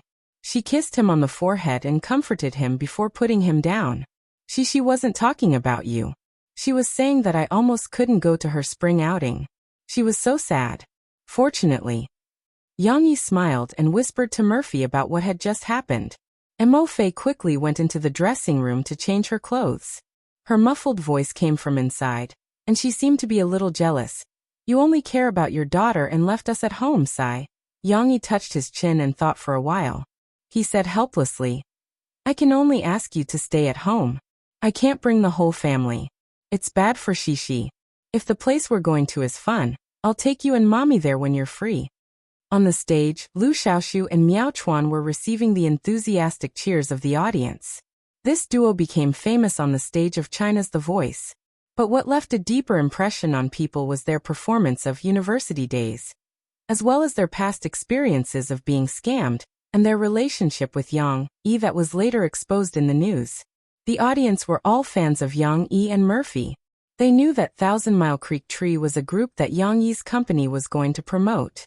So they were happy to give them some support. Today, we are going to present a new song written by brother Yang Yi. This song will be included in our new folk album that will be released on April 1st. I hope you will like our singing. Lu Xiaoshu held the microphone and said to the audience. This time, the cheers became even louder. It was Yang Yi's work. Everyone's expectations soared all of a sudden. At the beginning, it was a very clean piano prelude without any noise. The beautiful melody was like a flowing spring, nourishing the hearts of all the audience. The noise in the venue gradually died down with this beautiful prelude. It was as if saying anything in the audience would be blasphemous to this song. Because I dreamed that you left, I woke up crying. Lu Xiaoshu's voice was slightly hoarse, but it was as clear and clean as the northern sky in their original song. With his voice he hummed the opening lyrics. Suddenly, the meaning of the lyrics and the sadness in Lu Xiaoshu's voice captured everyone's attention. The younger members of the audience, like Guizian, might not have felt anything, but there were many in the audience who were of a certain age and experience. When they listened to this song, it was as if there was an electric current flowing through their hearts all of a sudden. When Miao Chuan raised the microphone and sang, "When the day comes, will you still be by my side, watching those vows and lies slowly drift away with the past?" Miao Chuan's voice was different from Lu Xiaoshu's. Because of his introverted personality, the emotion in his voice was slightly deeper. Set off by these lyrics, it was as if the heart-wrenching power was hidden. But there was a feeling that could be touched. Some of the fans who had similar experiences heard Miao Chuan's voice and seemed to resonate with it. Instantly, tears rolled down from the corners of their eyes. Although this was only a small portion of the audience, their feelings were not exaggerated. How many people once admired your youthful appearance? When the chorus was sung, the mellow taste of the song brewed. It's so nice. Guizian did not know how many people were thinking. She was not the type to sit quietly and listen to songs. When she heard Lu Xiaoshu and Miao Chuan singing, she did not think much of it at first, but now that she was happy, she could not help but take out a light stick, twist it, and shake it. "Didn't you want to wait for your brother to come out before using it?" Tan Huizhen could not help but ask. "It's okay, the life of this light stick is long enough. When he comes out later, it will continue to light up," Guizian said with a smile. Ding Xiang saw that Tan Huizhen seemed to be a little anxious, so she leaned over and said, "Auntie, don't be anxious. Xiao Guo will come out during the next warm-up. There are about 6 or 7 songs left." Okay. Tan Huizhen smiled and nodded. "Oh right, Sister Ding Xiang. Do you know why Thousand Miles Chuanshu and the rest did not sing their famous song, University Days? Is it because it's my brother's song? They are too embarrassed to sing? It can't be that bad, right?" Guizian leaned her head in front of her mother and gossiped with Ding Xiang. "No, because Xiaoguo does not plan to develop in the music industry. This song, University Days, which has not been released before, will be given to Thousand Miles Chuanshu and the rest to sing. However, singing University Days in a concert will not cause much of an impact." After Sister Xiaowan, Brother Yang, and Sister Murphy discussed, they decided to let them sing a new song to win more popularity for them. After all, their first album will be released in April. Ding Xiang patiently explained to Guizian. They were still singing on the stage, so they could only lean closer to talk. "Oh, I see. Then is Brother Yang making a big deal out of it again? Did he write a lot of songs for Thousand Miles Chuanshu and the rest?" Guizian asked, still unsatisfied. "It's not like that." Ding Xiang smiled and said, "Other than this song, Brother Yang only wrote a folk song for them. The rest are either original songs or songs that the company bought for them." At this time, Tan Huizhen suddenly started gossiping. She interrupted their conversation and said, "Yin Yan, I heard you mention University Days. Was it the song your brother sang to that director during his freshman party?"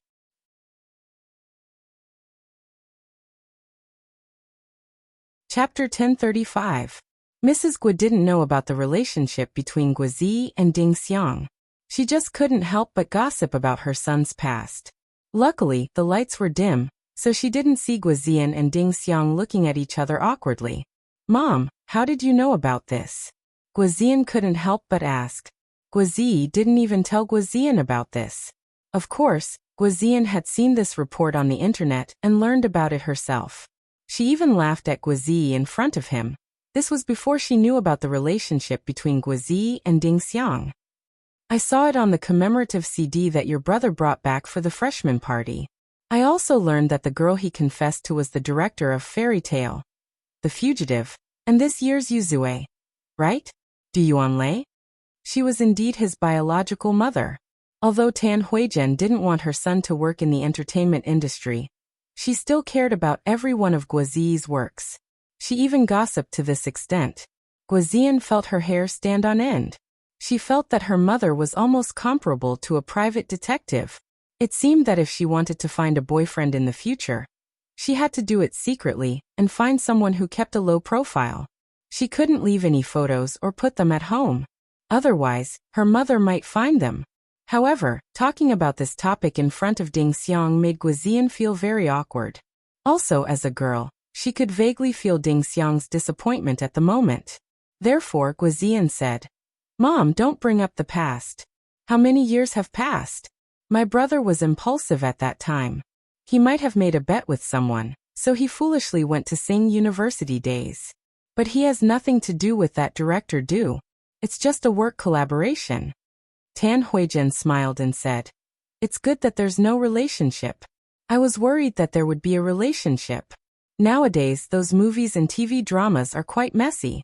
There are rumors all day long. And as long as there's a beautiful girl in the entertainment circle, it's not good to hear about it."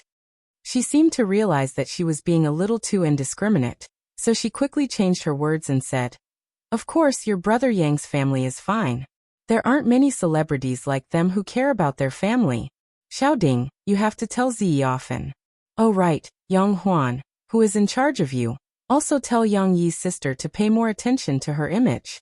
Don't be tainted by the bad atmosphere of the entertainment industry." Ding Xiang secretly breathed a sigh of relief. Originally, even she couldn't help but feel a little awkward and annoyed, but at this moment, it all disappeared. She smiled and said, "I know, Auntie. I'll talk to Xiaoguo more." Guoziyan secretly criticized at the side. Of course, with you watching, Guoziyi won't dare to mess around. However, this couldn't be said out loud. Guoziyan saw that Thousand Miles Chuanshu had finished singing on the stage, so she continued the conversation. "Mom, if you don't want my brother to find a girlfriend in the entertainment circle, then what about those related to the entertainment circle? After all, my brother's circle is only so big." This could be said to be a faint hint. Ding Xiang's face suddenly turned red. She also looked at Tan Huijian with faint expectation. Tan Huijian didn't think much about it. She denied Guoziyan's overly one-sided judgment and said, "I'm not saying that the entertainment circle can't do it. It depends on the person. If you're like Yang Yi and Murphy, even if you work in the entertainment circle, there are still celebrities who care about their family. Of course, your brother's personality is more careless. Taking care of his family isn't enough. You have to find someone who can take care of him. You have to know how to live. You said that the housekeeper can do the housework, but you have to know a little about it yourself, right? Yes, you have to know how to take care of your brother's health. You have to eat well and eat healthily." As expected of a biological mother, Tan Huijian thought a lot. All of a sudden, she listed a lot of requirements for her future daughter-in-law. Tan Huijian was very happy with her request, but she didn't realize that there seemed to be someone beside her who was very suitable for these requirements. Ding Xiang pursed her lips, and the emotions in her heart surged. However, Tan Huijian changed the topic and said, "But you said that your brother's circle is small. This isn't a problem. When he grows up, the family can introduce him to someone. If it's a girl who knows him well, then you don't have to worry about him being cheated."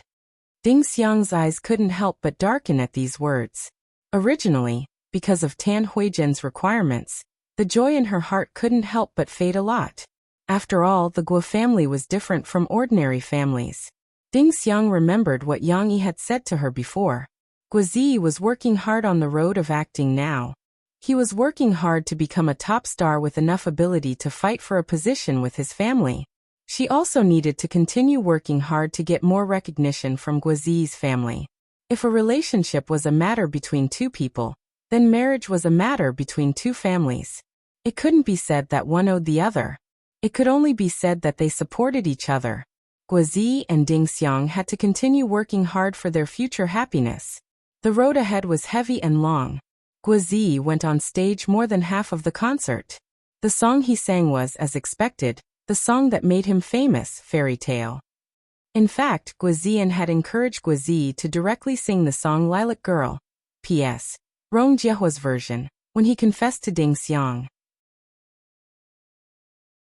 However, the title of the song was a bit too conspicuous, and it wasn't a hint, but a direct statement.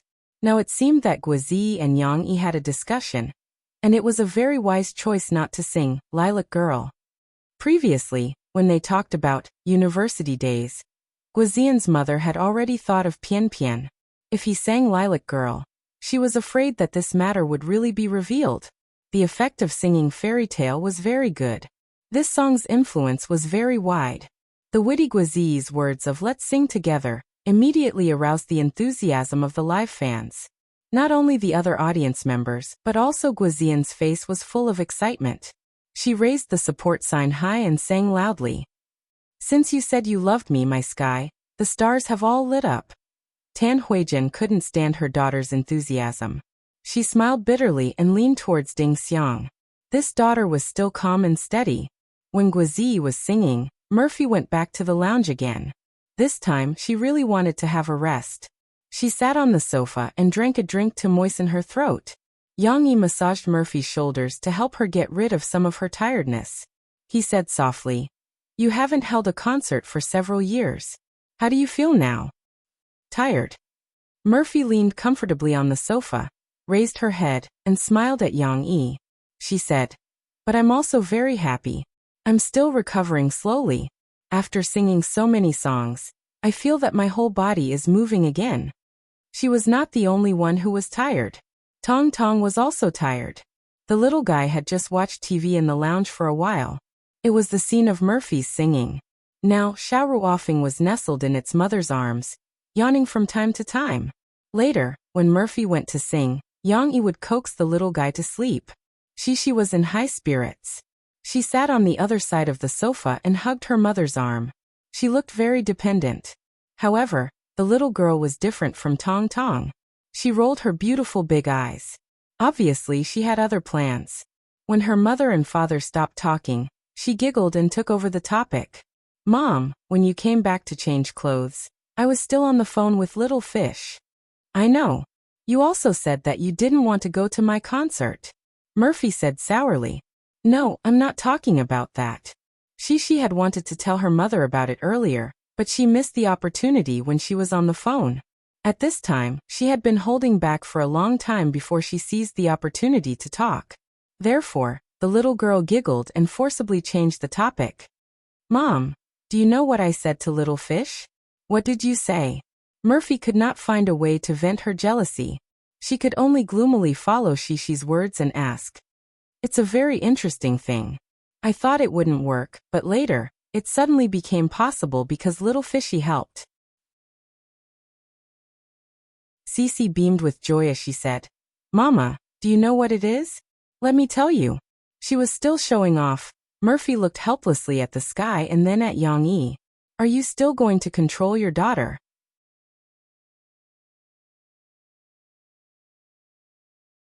Chapter 1036.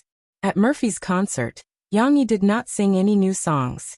He went on stage to warm up the crowd and sang a song called "Just Happened to Meet You" that could show off his singing skills. He and Murphy sang two songs that they sang together under the crowd's requests. After all, it was Murphy's first concert after so many years. The next day, many media outlets used a lot of space to report on the concert.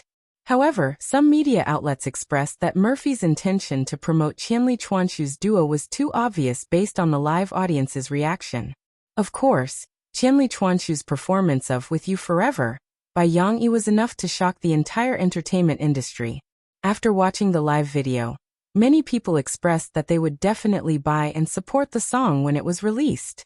This seemed to be Qianli Chuanshu's return to the public's attention after half a year. Many media outlets expressed that although China's The Voice's stage seemed to have great potential to create stars, after half a year, the individual development of the contestants was still obvious. Needless to say, Su Lu, who was the champion of the first season, had become the target of her agency's support. She had participated in many variety shows, and was also promoting her new album. The others, like Gohan, who was once on par with Su Lu for the championship, and a few other contestants, had been active after the Night of the Pinnacle. However, after half a year, their popularity had waned, and they gradually became silent in the entertainment industry that was changing with each passing day. Some media outlets felt that whether it was Su Lu or the other contestants, they were not as lucky as Qianli Chuanshu. Although Qianli Chuanshu stopped in the top 16 and did not achieve much in the competition, they still became the biggest winners of the first season of China's The Voice because of their relationship with Yang Yi. Yang Yi rarely writes songs for artists not under his management, and rarely signs new artists. Sulu's manager revealed that her company had tried to invite Yang Yi for a song, but was rejected. However, Qianli Chuanshu was able to sing a new song written by Yang Yi. Moreover, it was a high-quality song like With You Forever. It is foreseeable that with Yang Yi's support, Qianli Chuanshu will surpass Sulu one day. This statement was actually a bit far-fetched. After all, only half a year had passed. There was no conclusion as to whose development was better. Furthermore, it didn't mean that without Yang Yi, Sulu wouldn't have been able to succeed.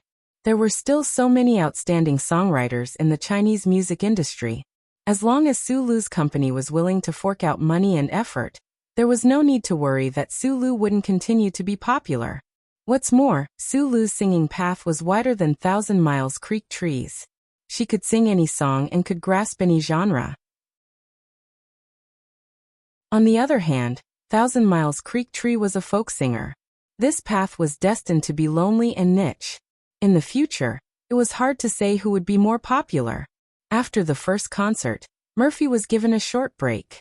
Of course, it was only a short break because she still had to participate in the recording of a new episode of I Am a Singer next week. Her work wasn't too busy, and compared to the days when she had to fly around, Murphy felt that she was much happier now. Furthermore, with a job, Murphy felt that she was more fulfilled. She couldn't stay at home all day. That would cause problems. Although Yang Yi seemed to spend a lot of time with his family, in fact, he also had his own work. Usually his studio Hua Yi Brothers China Star Production, Sahara Publishing, Mantis Shrimp Animation Production Company, etc. These companies had some official business that required Yang Yi's remote command, and some documents that required his signature. During the day, when Shishi went to school, Yang Yi would take some time out to deal with work issues. On Friday, sometimes in the afternoon, he would go to Sahara Publishing to give a lecture to the newly signed children's authors and provide them with some training.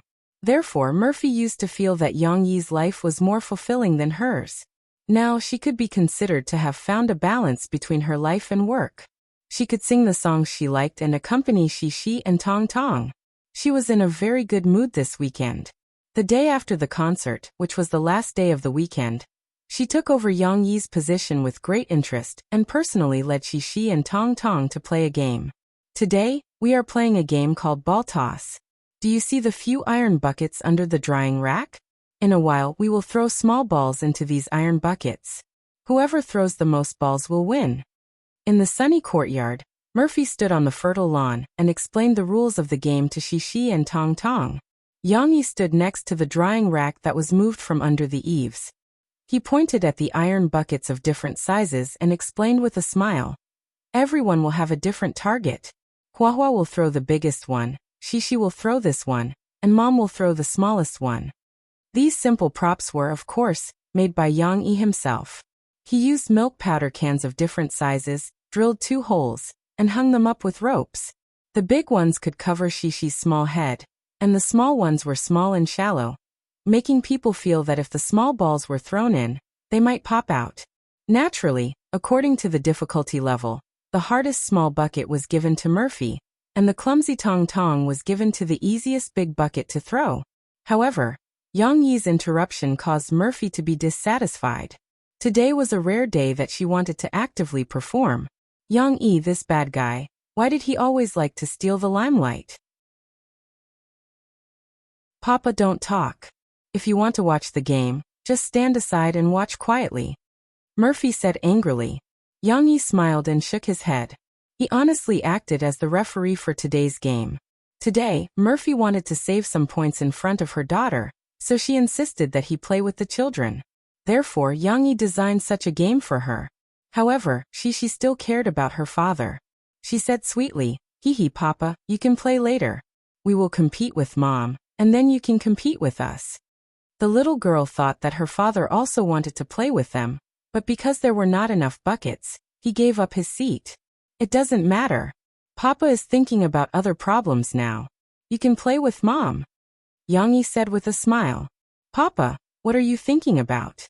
She blinked her big eyes and asked curiously. I'm thinking about our spring outing next week. What kind of fun should Papa think of for you to have a good time? Yang Yi said with a smile. Last night those fathers said that I, as one of the 3 parents, can sing, and can do this and that, so I have to liven up the atmosphere. This was not to fool Shishi. Yang Yi was really thinking about this problem. Shishi jumped on the grass and played with Tong Tong. She followed her father's words and said, Papa, you can sing. Yes, singing, this is a good idea. Yang Yi said with a smile. How could he not think of singing? Yang Yi had a plan. Singing was what they were going to do on the bus. Yang Yi was going to take the guitar and sing with the children on the bus. On the one hand, it could kill the boring ride. On the other hand, singing was the best way to liven up the atmosphere. However, the problem was, what song should they sing? There were many children's songs. Which one was the most interesting one? This was a big problem. Yang Yi was a little embarrassed. He subconsciously looked around. Finally, his eyes fell on Xiao Guai, who was lying on the sunny driveway and stretching. Xiao Guai seemed to feel Yang Yi's gaze. After it finished stretching, it quivered and looked up. Why are you looking at me? Xiao Guai felt that its master was looking at it for no good reason. It hesitated for a moment, turned its head, and quickly disappeared behind the house. The corners of Yang Yi's mouth rose slightly. Obviously, he had an idea. Sure enough, this law was right. If you can't solve a problem, ask Xiao Guai.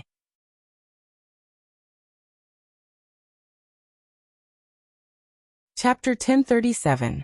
Under the children's ardent expectations, the week passed quickly. In the blink of an eye, it was already Friday night.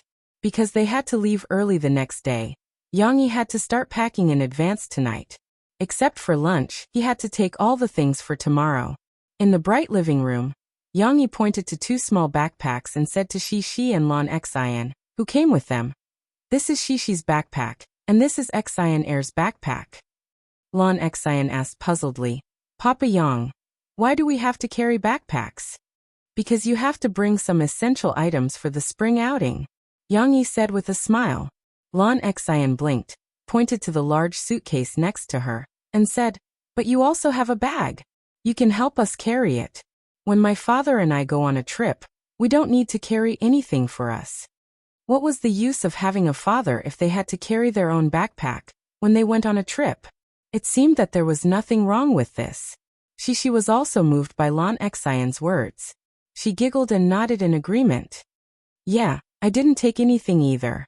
But there was one time when I took something because we were playing in the zoo in Australia. Then, I wanted to buy some dolls, and Papa let me take them. He was so tired. Yang Yi knew that if he accompanied them, the 2 little girls would have a dependence on him. That won't do. The things I carry are for the whole class. Because Papa was chosen as the representative this time, I can't just be your father.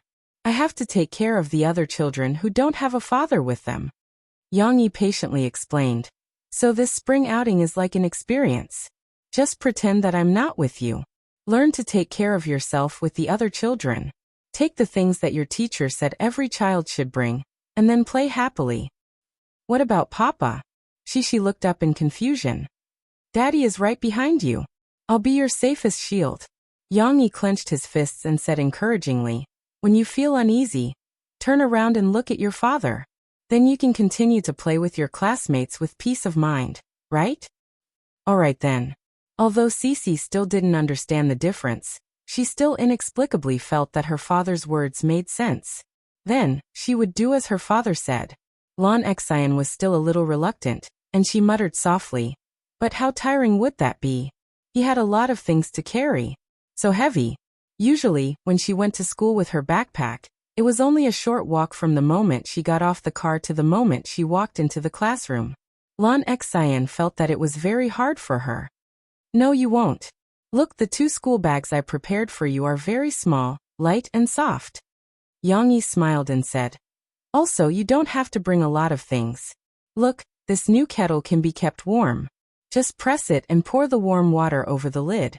Then you can drink it. There's also a pack of dry tissues, a pack of wet tissues, an umbrella, and a few garbage bags. That's all. Then, tomorrow you can bring the lunch that Daddy prepared for you. As for the snacks, Daddy has packed them for you. When Daddy introduced the items that he prepared for them, Shishi's eyes lit up. She ran over, grabbed the two new kettles, and looked at them with great interest. The two kettles were pink in color and had the same style. More importantly, Shishi's favorite Snowbow's image was printed on them. That's right. These two kettles were the peripheral products that Yang Yi saw from the Sahara Publishing House and brought home directly. The movie Frozen would be released this summer, and these peripheral products would be released at the same time. Snowbow's big carrot nose and rabbit-like front teeth made it look extremely cute. Of course, there were slight differences between the two kettles. On one kettle, Snowbow was happily waving its twig-like hands and bouncing one of its legs. Its entire body was contorted with joy. On the other kettle, Snowbow had a shy expression and was hugging its twig-like hands in front of its body. They were both cute in their own way. Shishi couldn't bear to let go. Lan Xian also recognized Snowbow. She also came over and admired it with Shishi. Xian, our kettles are very similar, Shishi said happily to Lan Xian. Yes, but which one is mine and which one is yours? Lan Xian asked. I don't know, Papa. Which one is mine and which one is Xian's? Shishi looked at her father for help. Yang Yi smiled and said, You can discuss this among yourselves. It's the same anyway. You can take whichever one you want. It's not the same. I like both Snowbow very much. Shishi was in a dilemma. She touched the two kettles reluctantly, and then placed them side by side on the coffee table. She looked left and right, not knowing which one to choose. Xian, which one do you like? Shishi hesitated for a while, but finally threw the question to Lan Xian. I don't know which one to choose. Lan Xian looked like she didn't know how to choose either, but she was much more straightforward than Shishi. She said straightforwardly, Then just choose one. He heard the little girl reciting the names of the soldiers and generals. Her fingers randomly tapped on the two kettles and finally stopped on one of them. Okay, this one is mine, and this one is yours. Lan Xian picked up the shy Snowbow's kettle, and then grabbed the happy Snowbow's kettle, and stuffed it into Shishi's arms and smiled. Okay. Shishi was a little hesitant. She held her kettle, and looked at the kettle in Lan Xian's arms, and finally nodded in agreement. Yang Yi was next to them, and smiled as he watched them divide the items. Now you have to pack your backpacks. Put these items neatly into your backpacks, and this lunchbox as well. Tomorrow, Papa will pour water into your kettle, and put lunch in your lunchbox. But now you have to learn to pack your own things, Yang Yi said. Maybe it was a girl's nature, but Shishi and Lan Xian didn't complain about why Papa didn't help them this time. The two little girls began to pack their backpacks excitedly. However, Shishi and Lan Xian's packing skills were still different. Usually, Shishi's backpack was very tidy, and every book was carefully stacked in order to avoid wrinkles, but Lan Xian's was very casual. So when Shishi was packing her backpack, she carefully took the items one by one, and imitated her father's usual way of putting them in carefully. If she felt that something didn't make sense, she would take it out and put it back again. Lan Xian, on the other hand, stuffed everything into her backpack, and the result was very messy. Lan Xian looked at Shishi's backpack, and then looked at her own. She felt that her backpack was very ugly, so she took it out and asked Shishi.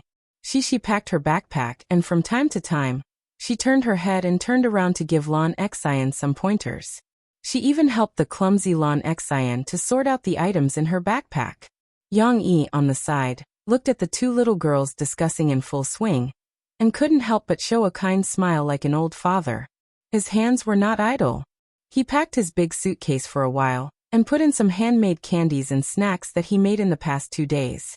Then he got up and put the guitar standing in the living room into the guitar bag. By the way, Shishi, Xian, do you still remember the song I taught you before? When I teach the students to sing tomorrow, you have to lead the singing, Yang Yi asked with a smile.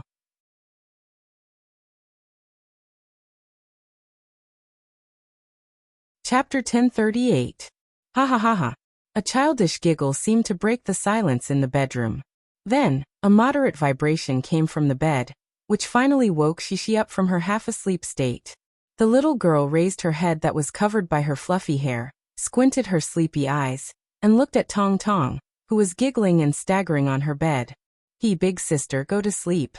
Tong Tong grinned and pointed at her sister as she turned her head and said to her mother, yes, the sun is up. Big sister, get up quickly. Don't sleep anymore. Murphy's gentle laughter reached Shishi's ears. The little girl turned over in a daze. She rubbed her eyes and groaned as she wiggled her little butt. He didn't know if she was stretching or lazing around in bed. In any case, she hadn't come out of her daze yet. Get up quickly. Aren't you going to play with Papa today? Why are you still sleeping in bed? Don't you want to go on the spring outing? Murphy had no choice but to reach out and push her little butt. She called out again. Your papa is already downstairs. He has prepared breakfast and other food for you. He's just waiting for you to come down. That's right. Spring outing. Today was the spring outing.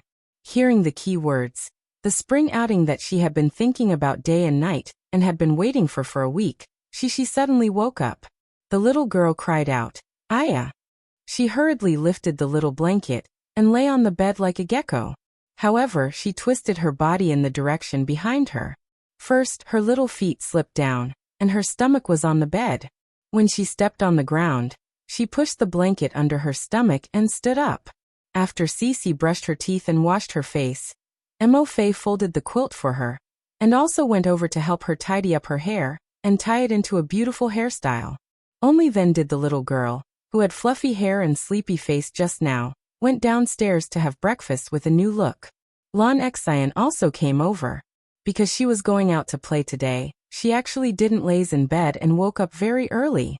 After everything was packed, Yang Yi called out to the two girls, put your school bags in the car. We're leaving soon. Yang Yi planned to drive Shishi and Lon Xian to the school to meet with the rest of the team, and then go on a spring outing together.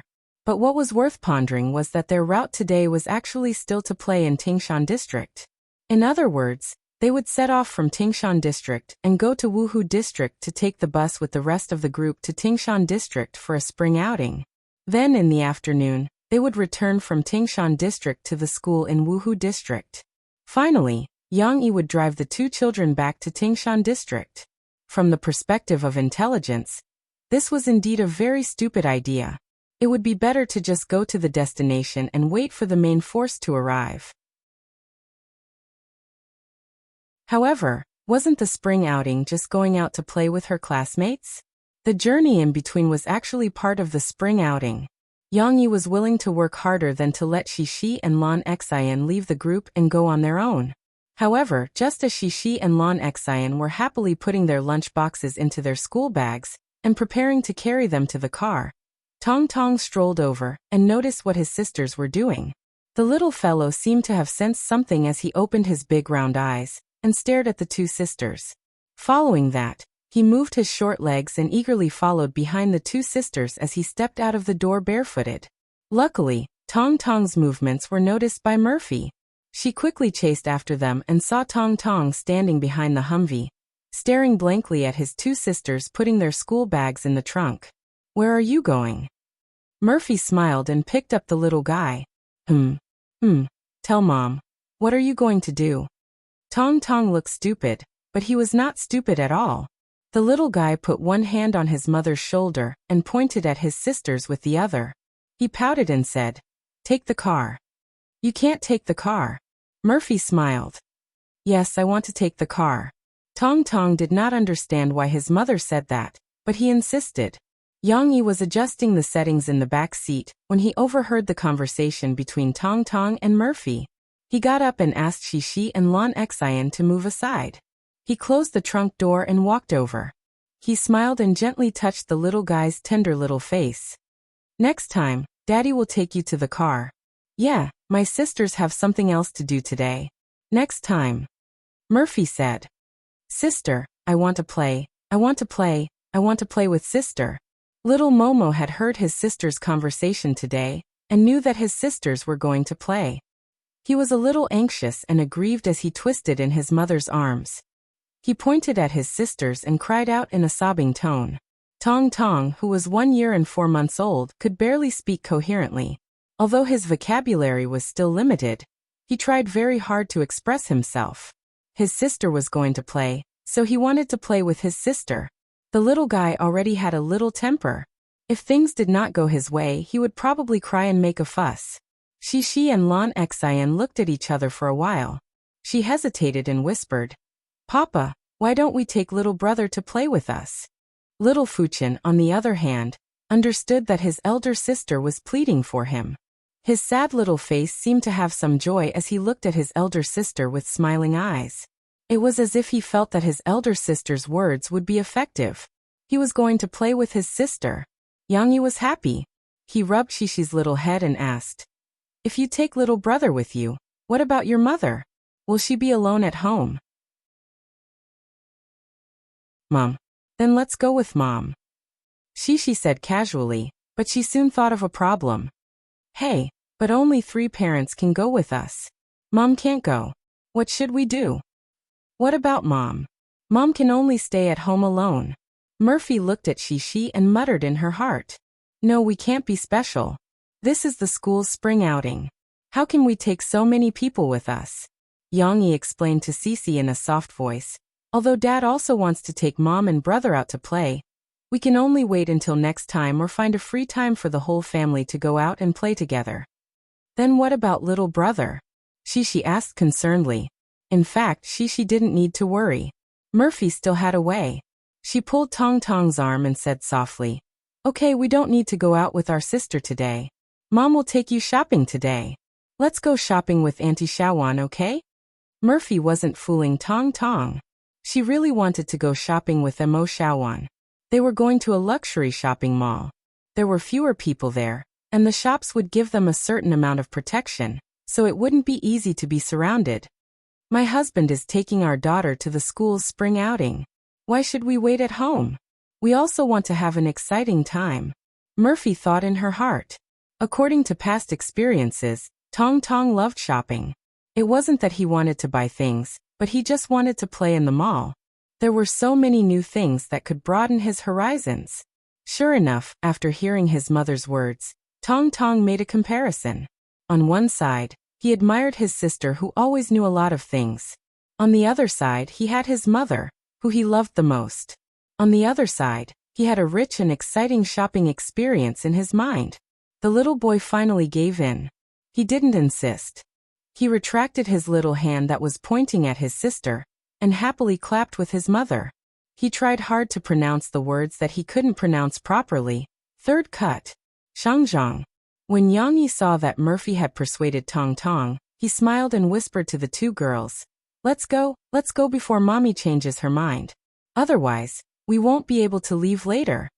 Yang Yi was only joking, but his hurried voice still created a tense atmosphere. Haha, let's go. Lan Xian screamed excitedly. Her loud and clear voice covered Shishi's laughter. One by one, the 2 young ladies climbed into the car and slammed the door shut. Their eyes were curved into crescents and they looked nervous. They were so cute.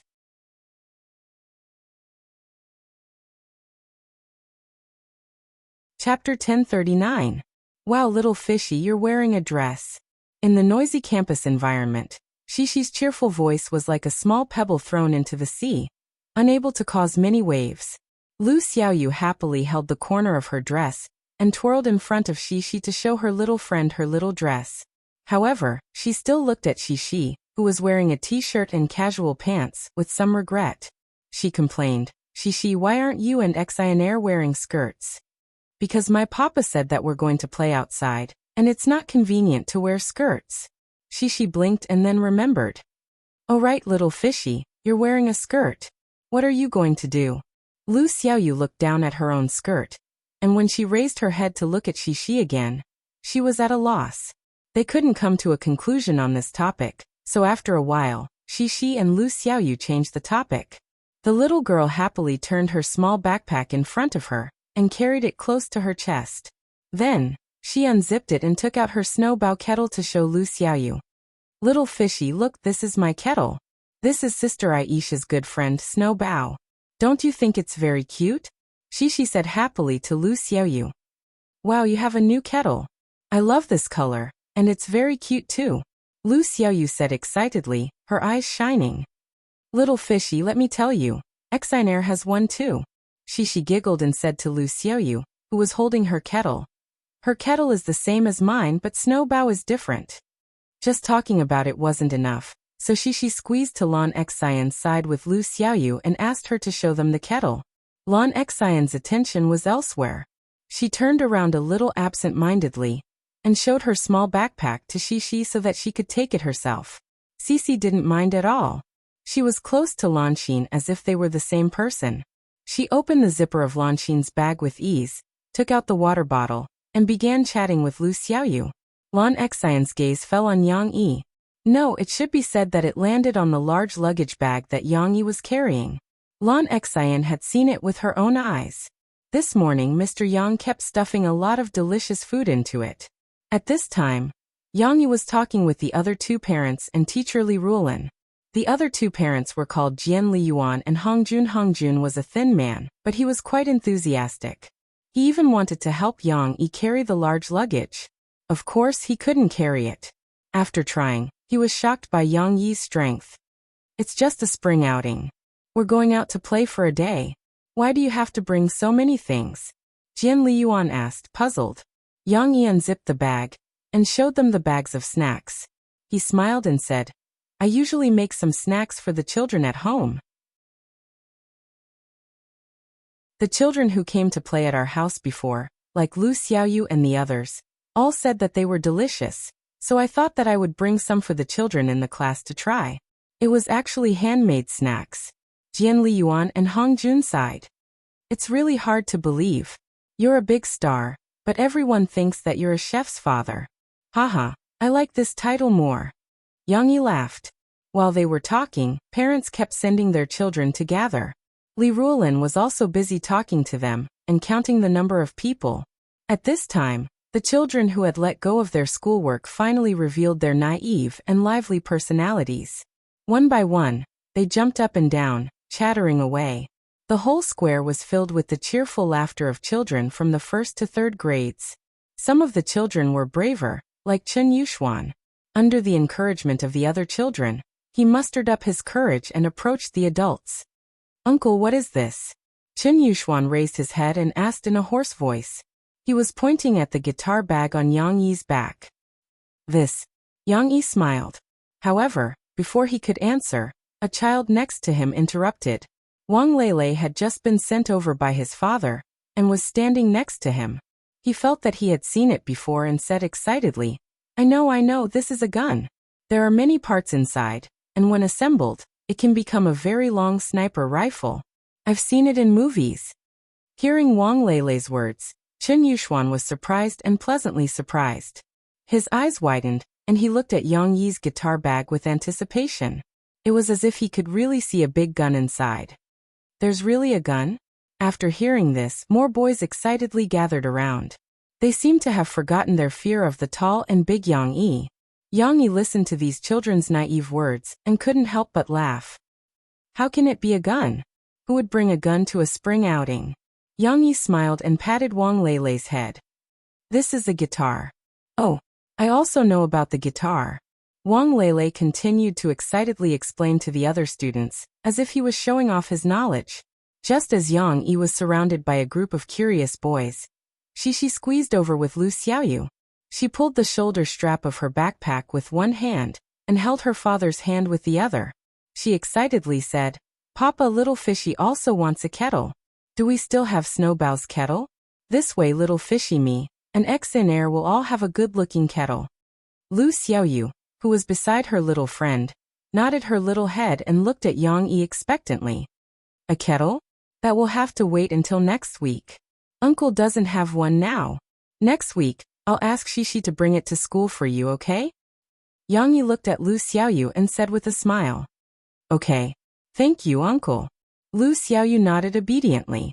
She was bursting with joy as she held Shishi's hand. The two girls ran away and went to the other side to whisper to each other. After the assembly, all the teachers, children, and 3 accompanying parents of the first grade class 3 boarded the bus that belonged to their class. Every class had a bus, but the bus fleet was a little large and needed to be driven out of the school gate one by one. While waiting, Hongjun and Jian Liyuan helped Yang Yi distribute the first batch of small handmade snacks. Every child had a bag of orange juice soft candies with snowflakes painted on them. Each bag contained 3 orange juice soft candies. In addition, there was also a bag of small steamed buns mixed with various flavors such as chocolate, matcha, milk, and so on, the kind of small steamed buns. All of them were handmade by Yang Yi over the past few days. They tasted very good and had been verified by Lan Xian. Wow! While the snacks were being distributed, the children in the bus made a big fuss. Those who received the snacks first were overjoyed and couldn't wait to open them and try them. As they ate, they made a big fuss again. It smells so good. It's super delicious. As for those who hadn't received the snacks yet, the children sitting in the back couldn't help but stand up and look around. They were so hungry that they swallowed their saliva.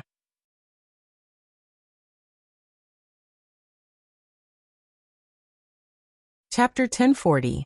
Yang Yi and the 2 parents distributed the snacks together. Of course, he received the most cheers, especially when he walked into the middle of the group of little boys who were looking at him with admiration. When Yang Yi came back to the front with the remaining flavored steamed buns, he realized that she was no longer in her original seat. Instead, she ran to sit with Lu Xiaoyu, while Lan Xian looked at him happily, the snack bag in her arms, and sat next to his guitar. Sit here. Sit here. Lan Xian held the small steamed buns with one hand and patted the seat next to her with the other. She raised her head and giggled at Yang Yi. Daddy Yang, sit here. At this time, she was also on the other side of the aisle, giggling. After Lan Xian finished speaking, she explained, Little Fishy said that she wanted to sit with me, and then Xian Air also wanted to sit next to Papa, so I swapped with Xian Air. Of course, the seats were just a small interlude. After the car started and slowly drove to their spring outing destination, many children would not sit still in their seats. From time to time, some people would stand up and swagger around in the aisle. It was not safe to do this, but there was nothing she could do. The children were naturally active.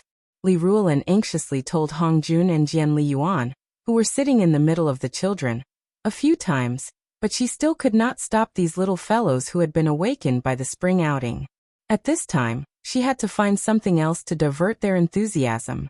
Students, everyone, quiet down first. Today we are going to the spring outing. Our classmate Yang Shi's father has prepared a very interesting song, and wants to teach it to everyone. Li Ruolin stood in the carriage that was as noisy as a market, and could only speak loudly. As she spoke, the children's noise also stopped. They looked at Li Ruolin in surprise, their minds a little confused. What? Singing? Teacher Li has heard this song before. It's very cute and interesting. I believe that you will like it. Li Ruolin said with a smile. Before we teach everyone how to sing, let's invite Yang Shi, Lan Xian, and Yang Shi's father, Yang Yi, to perform for us first, okay? She just made a clapping gesture, and these first graders who liked to join in the fun clapped happily. There were even a few mischievous boys who shouted rhythmically, Good, good, good. It was as if they were afraid that no one would notice them. The performance required a small stage. Sitting in the front was actually a little difficult to perform. Fortunately, the last row of seats were empty. Yang Yi unzipped his guitar and took it out of the bag. Then he led Shi and Lan Xian to the last row. Along the way, his guitar attracted the attention of many children. Wang Lele excitedly said to the boy beside him, Look, look, this is the guitar I was talking about. Didn't you say it was a gun? The boy retorted. It's also a gun, it's also a guitar. Wang Lele stammered and muttered. There were also girls who were very curious. They watched with wide eyes. When Yang Yi walked over, they even stuck their heads out of the aisle. Look, Yushi, there seems to be a sticker on that guitar. I saw it. I recognized that sticker. It was brought by Liao Qianqian to play. There are many pictures on it. It couldn't be helped. When Yang Yi taught Shi and Lan Xian how to sing, the 2 little girls couldn't settle down when they were together. There were several stickers on his guitar. Shi was even excited to hang a small hamster doll on her father's guitar. Unfortunately, she couldn't find a place to hang it. Anyway, Yang Yi's poor guitar had been decorated by the 2 little girls. It could be said that it was full of young girls' hearts. When they came to the back, Yang Yi sat in the middle of the aisle. and then Shishi and Lan Xian sat on his left and right. Next, Uncle will play the guitar. Yang Shi and Lan Xian will be in charge of singing. But not only do you have to listen, but you also have to do Uncle a favor, okay? After Yang Yi sat down, he first gently plucked the guitar strings. He smiled and said to the little guys in front of him, who turned their heads or leaned on the back of the seat to look at them. Count how many meows have appeared in this song. Meow. Chen Yuxuan, who was sitting at the back, asked in confusion, What meow? It's the sound of a cat meowing. His desk mate next to him answered for Yang Yi. Although it seemed that there were still people who didn't understand, Yang Yi had already bowed his head and greeted Shishi and Lan Xian. Then he gently plucked his guitar. In order to let the little guys keep up with the rhythm, Yang Yi specially added a prelude in the front. It had to be said that Shishi and Lan Xian had a good foundation in music. Perhaps they had been influenced since they were young, or perhaps they were also talented. They were very sensitive to the rhythm and melody. When the prelude was over, Lan Xian seized the right time and showed her soft but loud voice. She shook her head and sang, Good morning meow, good afternoon meow, good night meow meow meow meow, good morning meow. In Lan Xian's pleasant and loud voice, Yang Yi's guitar playing seemed a little small. However, because the song was simple and clean, it set off the liveliness and interest of the lyrics. At the beginning, when Lan Xian was singing, there were still some children whispering. Now that Lan Xian started singing, no one was willing to talk anymore. Some of them turned their heads to the back row in surprise and watched Lan Xian sing. This song sounds a little interesting. At this time, just as Lan Xian sang the opening for the second time, her voice dragged out at the end. When she was about to enter the climax, Shishi, who was next to her, suddenly made a sound like a kitten's meow. Meow. For a moment, the little girl's meow was like the finishing touch of a dragon painting, making the whole song more interesting. This was not intentional by Yang Yi, but the original Good Night Meow did have such a breathtaking existence. On the other hand, Yang Yi arranged for Cici to sing the first real cat's meow. Speaking of which, Yang Yi had also snuck onto a long-distance bus to escape capture. There were two girls in the front row, chatting and laughing while watching a video on their cell phones. This song happened to enter Yang Yi's ears. Of course, at that time, he disdained to listen to such childish songs, so after he heard it, he did not take it to heart. But when he came to this world, he brought the memories of his previous life with him. As long as he had heard a song before, he could search for it. Last week, he was also thinking about what song to sing on the bus with these children. Then he happened to see Xiao Guai stretching. With these two key points together, he discovered this song. Good Night Meow was a very childish song to the rigid Yang Yi in the past. But because it was childish, it was very suitable for these children to learn. Speaking of which, when Shishi learned to meow like a kitten, she realized that everyone's eyes were on her. She immediately became shy. The little girl's face was red. She grabbed her father's arm embarrassedly and shyly buried her hot little face in her father's arm. At home, Shishi also learned to meow like a cat. At that time, when she sang this song in front of her mother and younger brother, it was a very interesting thing to suddenly meow like a cat. But now, in front of the surprised eyes of so many friends, Shishi learned to meow like a kitten. She also felt very embarrassed. When her father was still playing the melody in the middle, Shishi, who was covering her little face, felt embarrassed to raise her head. Moreover, she also heard many of her classmates' laughter after they reacted, as well as the meows in front of her who were imitating her. Meow meow. The mischievous little fellows could not wait to cry out. Oh no, this is so embarrassing.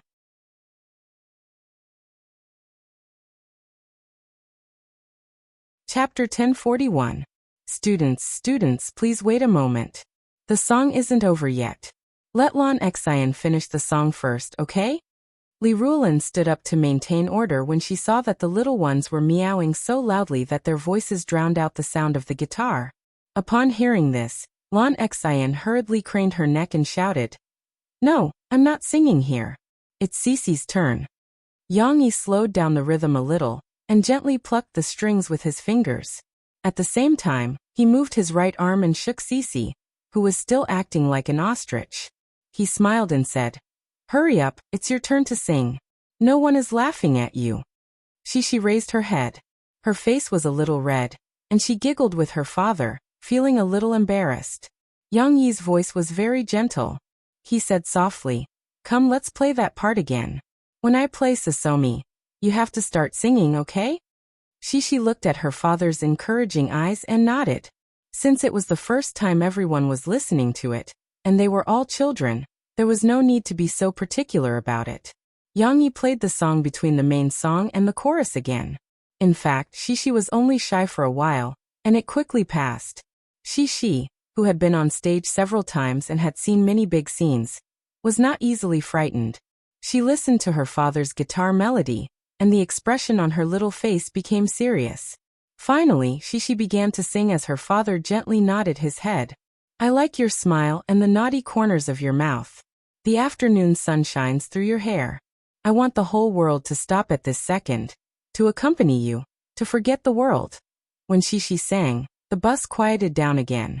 All the children looked back and stared at Shishi, as if they were still waiting for the same exciting and interesting lyrics as before. However, even without Meow Meow Meow's lyrics, Shishi sang this part quite well. The little girl's voice wasn't as good as Lan Xian's, who could sing high notes at any time, but Shishi's voice belonged to the sweet type.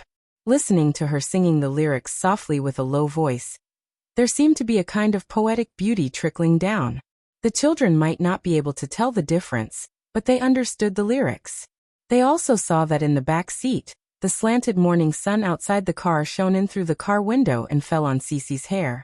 Some of her hair strands were mischievously separated from the rest, as if they were dyed a beautiful golden color. And the little girl's fair skin with a hint of rosy color seemed to be as lovely as apples in autumn under the sunlight. The girl's sweet smile as she sang under the sun was probably the beauty described in the lyrics. However, if one were to look away from this beautiful scene for a moment, they could see that the two girls were singing together. Cece's chorus seemed to be singing more than Lanxin's, and it was more exciting. To Lanxin, this seemed to be an unfair arrangement. Actually, this wasn't the case. How could Yang Yi favor one and discriminate against the other? Shishi continued singing the second part of the main song.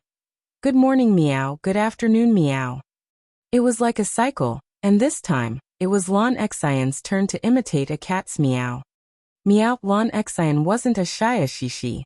She generously imitated a cat's meow, and even stretched out her two small hands, mimicking a cat's gesture on both sides of her face. Following Shishi's lead, she beamed with joy. This time, the cat's meowing was indeed very popular with the children. They cheered and laughed even more excitedly than when Cece was singing just now. It seemed that they had been looking forward to this part of the song. The next part of the chorus was naturally sung by Lan Xian.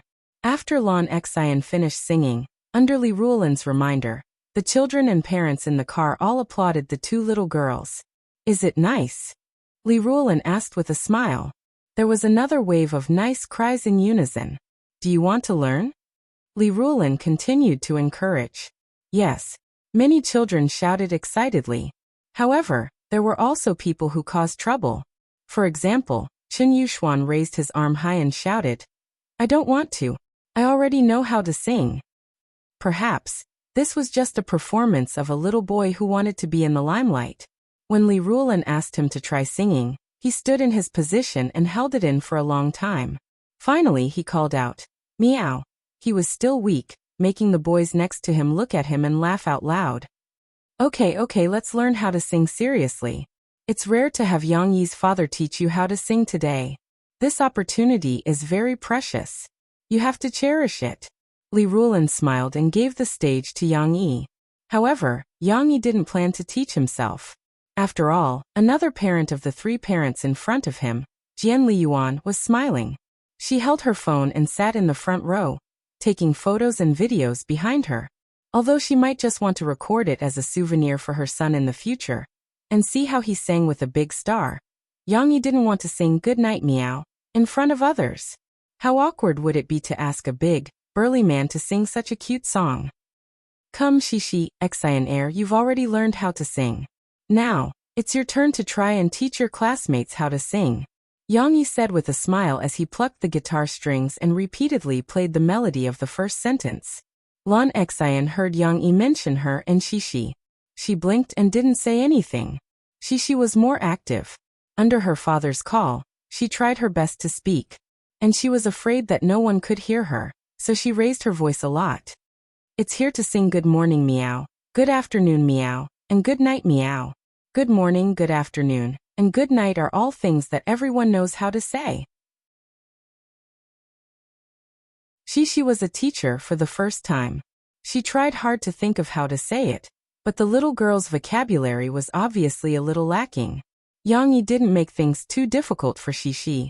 He smiled and helped.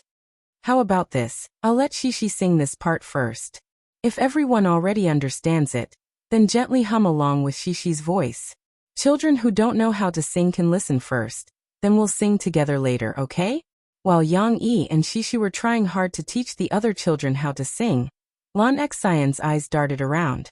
She saw that not far in front of her, there was a little boy who was listening attentively while eating a small steamed bun from the bag.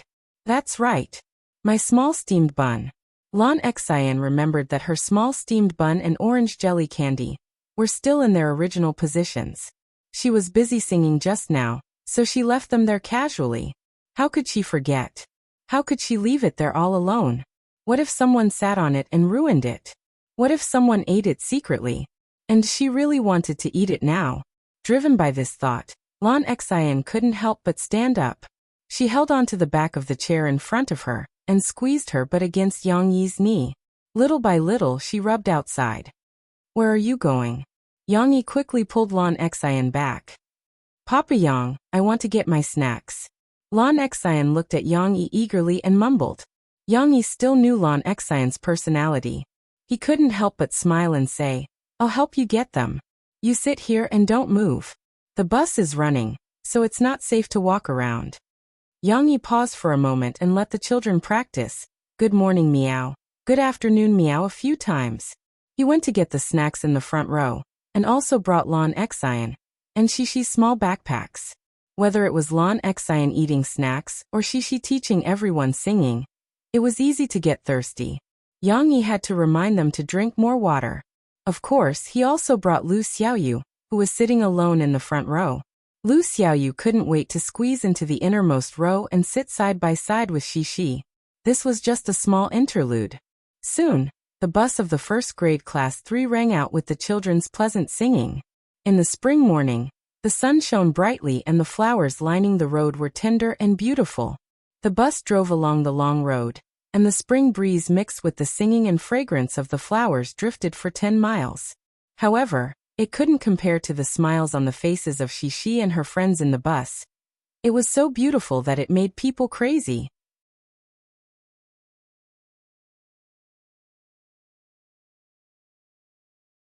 Chapter 1042. The bus drove slowly. It took about an hour to drive from Wuhu District to Tingshan District. It was impossible to teach the children a complete song in an hour. Even though the lyrics of Good Night Meow were simple, they couldn't recite it all at once. However, it didn't matter even if they couldn't learn it all. When they got off the bus, the little ones were all smiling and chattering away. From time to time they would say, Good morning meow, good afternoon meow, good night meow. The children next to them would sing along. Then a few thick-skinned ones started to meow like cats. In the end, the group of children who sang the song burst into laughter. This cheerful atmosphere made the students from the other classes look over curiously. It was as if the small circle of the first grade class 3 was much more cheerful than the other classes. According to the school's arrangement, the children's spring outing was to visit the Tingshan Botanical Research Institute in the morning. The Tingshan Botanical Research Institute was located at the foot of Tingshan Mountain. It was a large botanical garden with all kinds of flowers and trees. There were rare plants and also plants with economic value. There were also special plants from different latitudes and different elevations. Most of the plants were grown in the open. It was like a small flower field or a small forest. There were basically no protective devices. The sun shone warmly on them, and the sight of hundreds of flowers competing with each other made the children gasp in amazement. There were also some plants that were transplanted from cold regions, tropical regions and highlands. They required a special environment and were usually planted in greenhouses with machines to adjust the temperature difference. The Research Institute hired a few university students to be tour guides for the children. As they led them around the botanical garden, they told them about the characteristics of the plants and the special care that the institute gave them. Although the tour guides weren't very professional, and much of the content was still memorized or read directly from the nameplates hanging on the plants, Yang-yi saw that Shishi and her classmates were listening with great interest. From time to time, their little faces would reveal a surprised expression. This was considered an eye-opener, wasn't it? Yang-yi and the other two parents followed behind the group.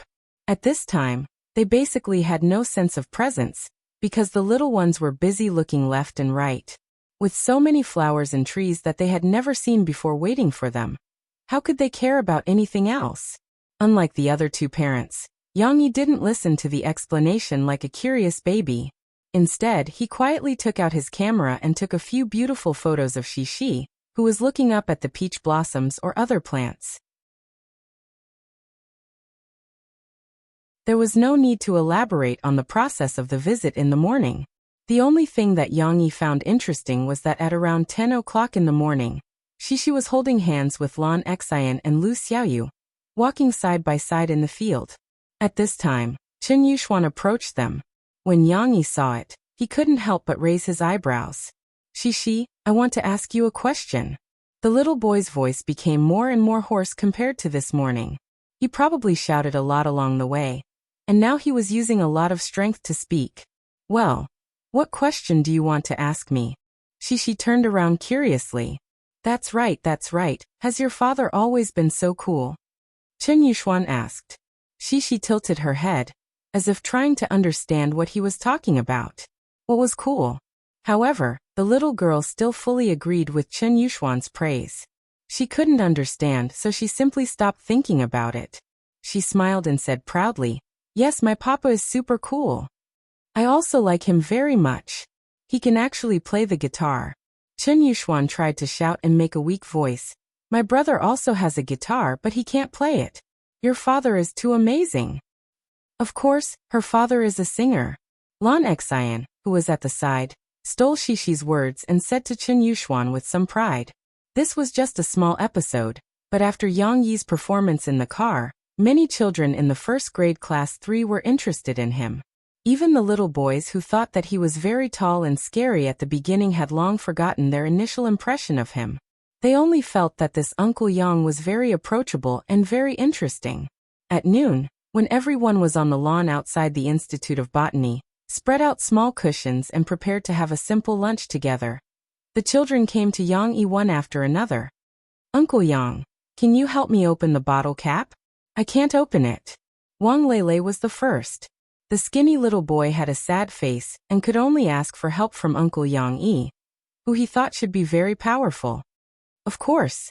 Yang-yi smiled, took the bottle, gently twisted it, and opened the bottle cap. Wow. Wang Lele looked enviously at Yang-yi, who seemed to be effortlessly opening the bottle. His mouth made waves of exclamations, and his expression seemed to be saying, When can I be like you and have such great strength? Wang Lele was the first to start. Yang-yi had just finished preparing the plastic cushions for Shishi and the others, so that they could sit comfortably on the grass and eat the lunch they brought. However, just as he got up, a few little girls ran over and looked at him eagerly. One of the girls plucked up the courage to ask Yang-yi if Uncle Yang-yi could help. Of course, Yang-yi would not refuse. However, the little girls' requests were endless, and they all felt that Yang-yi was very amiable. The more they interacted with him, the more they were willing to entrust their trust in him. Therefore, at noon, Yang-yi was almost as busy as teacher Li Rulin. Back at Shishi's side, Lu Xiaoyu, Lan Xian, and Du Yuqian sat on the plastic cushions. In the middle of them was a relatively large lunchbox. When the lunchbox was opened, it revealed the neatly arranged tonggong-yaki. This was also the lunch snack that Yang-yi had prepared for the little girls besides the sandwiches. These small and exquisite tonggong-yaki were specially made by Yang-yi. The soft dough was stuffed with sweet red bean paste sandwiched in the middle. When combined, The taste was extraordinarily good. At first, Lu Xiaoyu and Du Yuqian were only attracted by this food that was said to be Ding Dang's favorite food.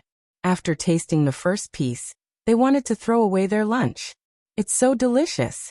Du Yuqian praised and gave a thumbs up. Lan Xian did not say anything. As she ate, her eyes darted around. She looked at Lu Xiaoyu, Du Yuqian, and the others for a while, then looked at the Tonggong Yaki in the lunchbox. It seemed like she was calculating whether there was enough left for her to eat. Fortunately, because this snack was small, it seemed that Yang Yi had prepared a lot of it. Lan Xian was a little relieved. Shishi, why don't you eat lunch? Lu Xiaoyu asked Shishi with concern. The little girl held her small lunchbox, but her head turned back and forth, looking at her busy father. I'm waiting for my papa to eat together. Shishi turned her head, blinked her beautiful big eyes, and said to Lu Xiaoyu, "But your father is so busy." Lu Xiaoyu said with some emotion. "Why is everyone looking for your father?" "Because Uncle Yang is super nice." Du Yuqian giggled and said, I think everyone is treating Uncle Yang as their own father." No. Shishi became nervous. She pouted and retorted, "Papa is just my papa."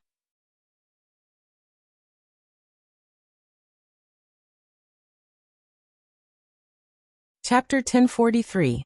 The afternoon sun was not too hot, but it was not a good thing for these delicate and weak lower-grade students to bask in the sun outside. Fortunately, the Institute of Botany had considered this problem. They provided the school with a grassy area with some shade, which was a very good place to rest. However, for these children who came out to play as if they were injected with chicken blood, it was impossible for them to stay in the same place and rest peacefully. In order to maintain discipline and prevent the lively children from running away, each teacher would hold some interesting games in their respective classes. Now we are going to play a game called handkerchief throwing game. Li Ruolin took out a few square handkerchiefs, gestured to the children, and then explained the rules of the game. Yang Yi and the other two parents stood at the back. He did not intend to participate. After all, this was a game for the children. Moreover, the teacher was not slacking off. She was so responsible to take the children to play. It was not appropriate for him to get involved. However, he was interested in listening to Li Ruolin explain the rules of the game. It was similar to the ordinary handkerchief throwing game. She used to play it in kindergarten. However, because there were too many children in a class now, the pace of the individual game was slower. It might take a long time for a child to have a turn. Therefore, Li Ruolin was talking about an improved version of the handkerchief throwing game. She took out 3 handkerchiefs at one time, which could be thrown by 3 children at the same time. The 3 children got up at the same time to catch someone. Of course, they had to accurately judge the person they wanted to catch, and not catch the wrong person. The other rules were the same as the original version. The children who were caught had to perform a small show for everyone. It seemed that this idea was very good. The children all gathered in a circle, and began to play excitedly. However, not long after, a small problem appeared. When throwing the handkerchief, the 3 children who were holding the handkerchief did not agree. It was difficult to throw the handkerchief at the same time. This resulted in a situation where one of them threw the handkerchief and began to run, while the others were still foolishly watching. Although the children still didn't care, giggling and watching their classmates chase each other excitedly, Yang Yi saw that teacher Li Ruolin was frowning. She was thinking about how to solve this problem. However, the problem remained unsolved even after Shishi and the others had played for several laps. There was still one kid who threw away the handkerchief, and the other kids who were chasing after him couldn't catch the kid who had taken the opportunity to slip away and finish the lap first. The other 2 were still acting like wooden dummies, as if the matter had nothing to do with them. This flaw was quickly caught by this group of clever little fellows. In order to avoid punishment, the clever little fellows simply grabbed the handkerchief in their hands and waited for others to throw it, while they just stood there and watched the show. There was no point in playing like this. Yang Yi thought for a while, then walked over and explained a few things to teacher Li Ruolin, who was frowning.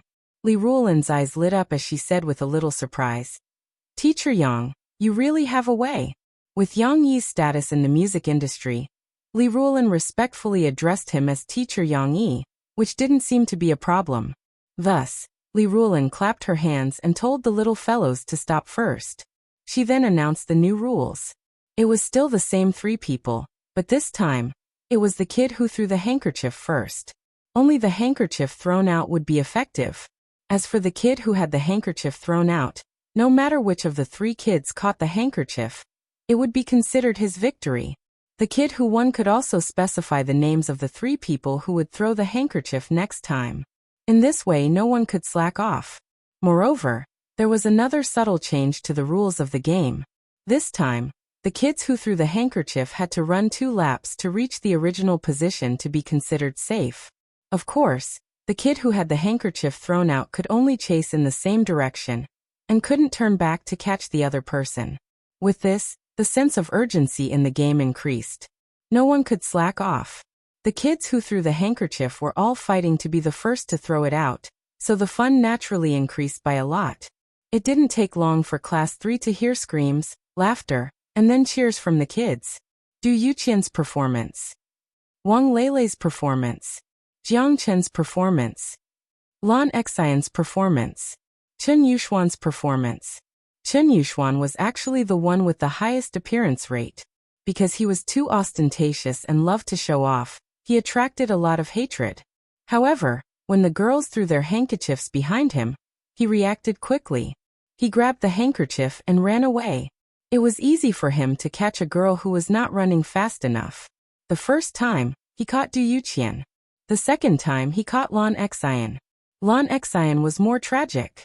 The other kids quickly escaped danger, but she was a bit lazy and ran a bit late, so she was caught by Chen Yuxuan. If it was just winning the game, it wouldn't be a big deal.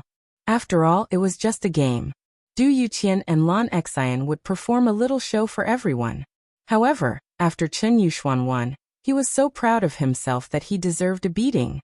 He suddenly became the public enemy of the girls. In this round, Chen Yuxuan quietly threw the handkerchief behind Xixi. Perhaps this energetic boy wanted to tease the prettiest girl in the class. But he didn't know what kind of girl he was facing this time. There was some movement on the grass behind her. Xixi immediately noticed. The little girl turned her head, and her beautiful big eyes immediately saw the handkerchief behind her. Xixi's small hand grabbed the handkerchief, and she quickly climbed up from the grass. She didn't even bother to pat the grass behind her as she ran. The little girl was tall and had long legs.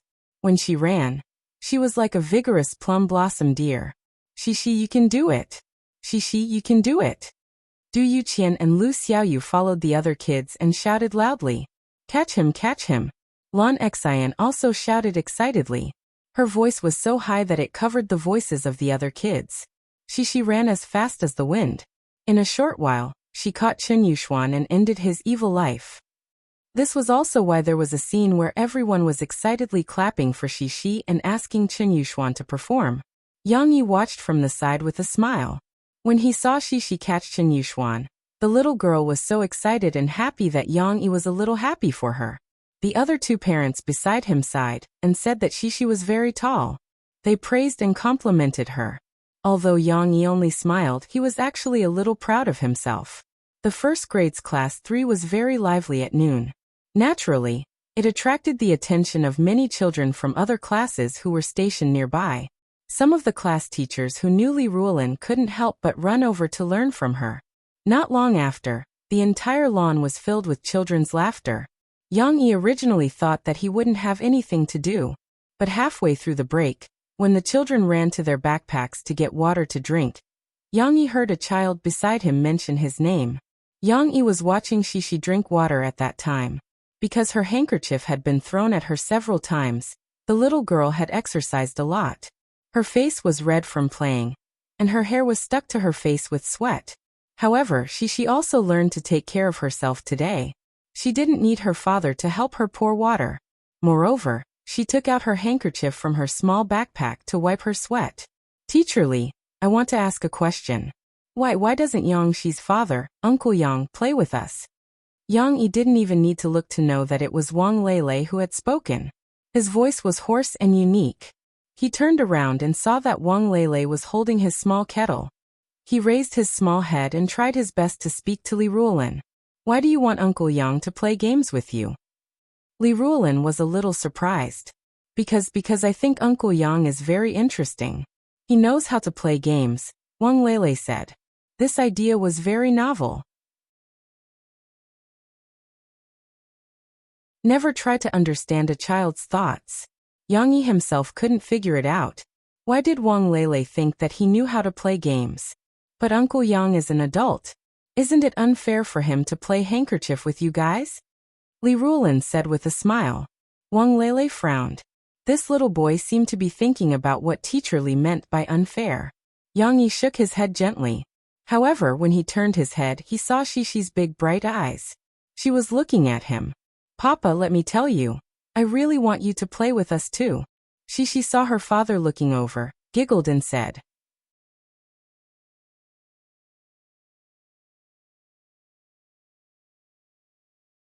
Chapter 1044. The caption should be tired like a little salted fish.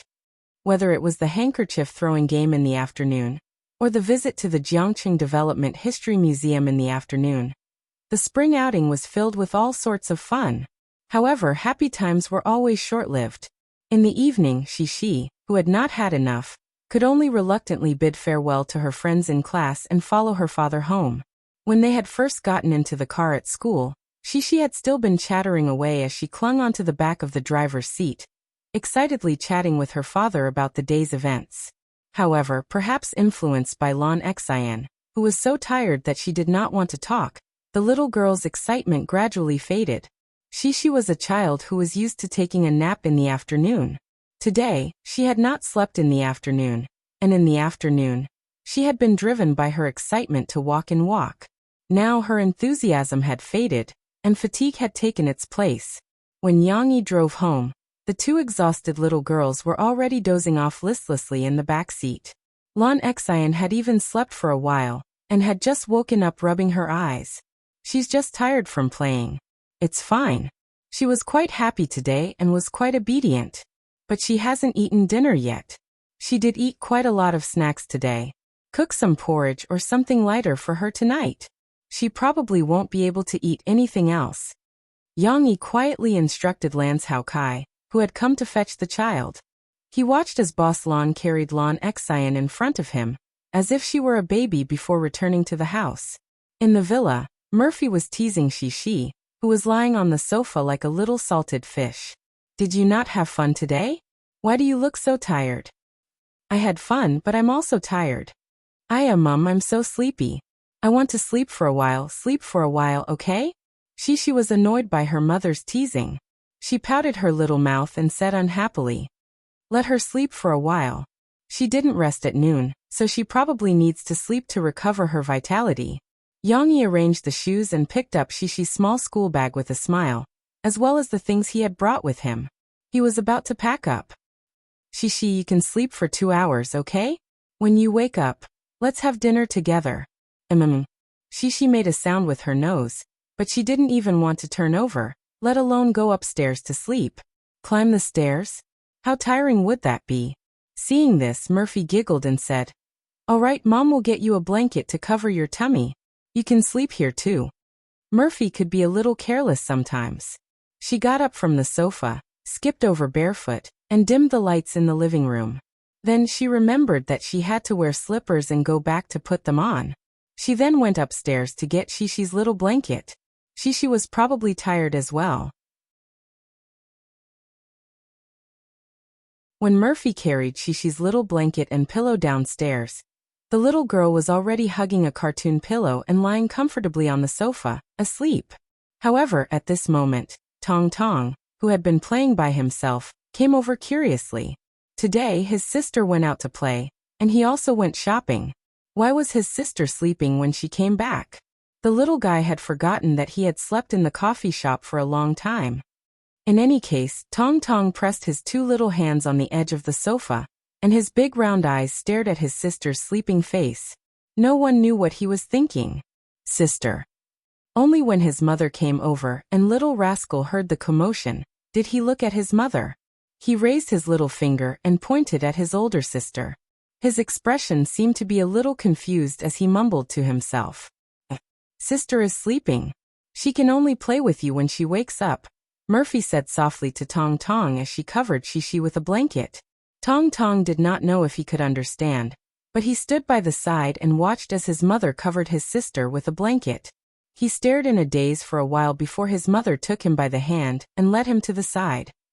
When Shishi was tired, she did not feel like talking or playing. However, after resting for 2 hours and recovering her energy, the little girl once again displayed her charming magic. Mom, let me tell you something. Yang Yi was still in the kitchen. He was bringing out the hot dishes when he heard the little girl's energetic opening speech. Then, she excitedly told her mother about her experience at the spring outing. Why did she pester her mother instead of her father? That was because her mother did not go on the spring outing with them.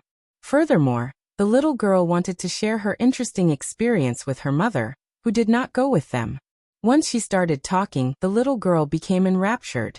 She held the chopsticks in her hand, as if she was holding a conductor's baton, and talked non-stop. However, this time, Mo Fei didn't feel that she was talking too much, because Mo Fei was also very curious about what Yang Yi and the others had played today. If Yang Yi were to tell them, it wouldn't be as lively as Cece's. What happened after that? Later, did your papa play the handkerchief game with you? Mo Fei asked with interest while listening to them. No. Shishi twisted her little body and said with a smile. Daddy didn't want to play after that. He said it was unfair. That's true. None of you can outrun him. Your daddy's legs are several times more powerful than yours. Murphy laughed and glanced at Yang Yi beside her.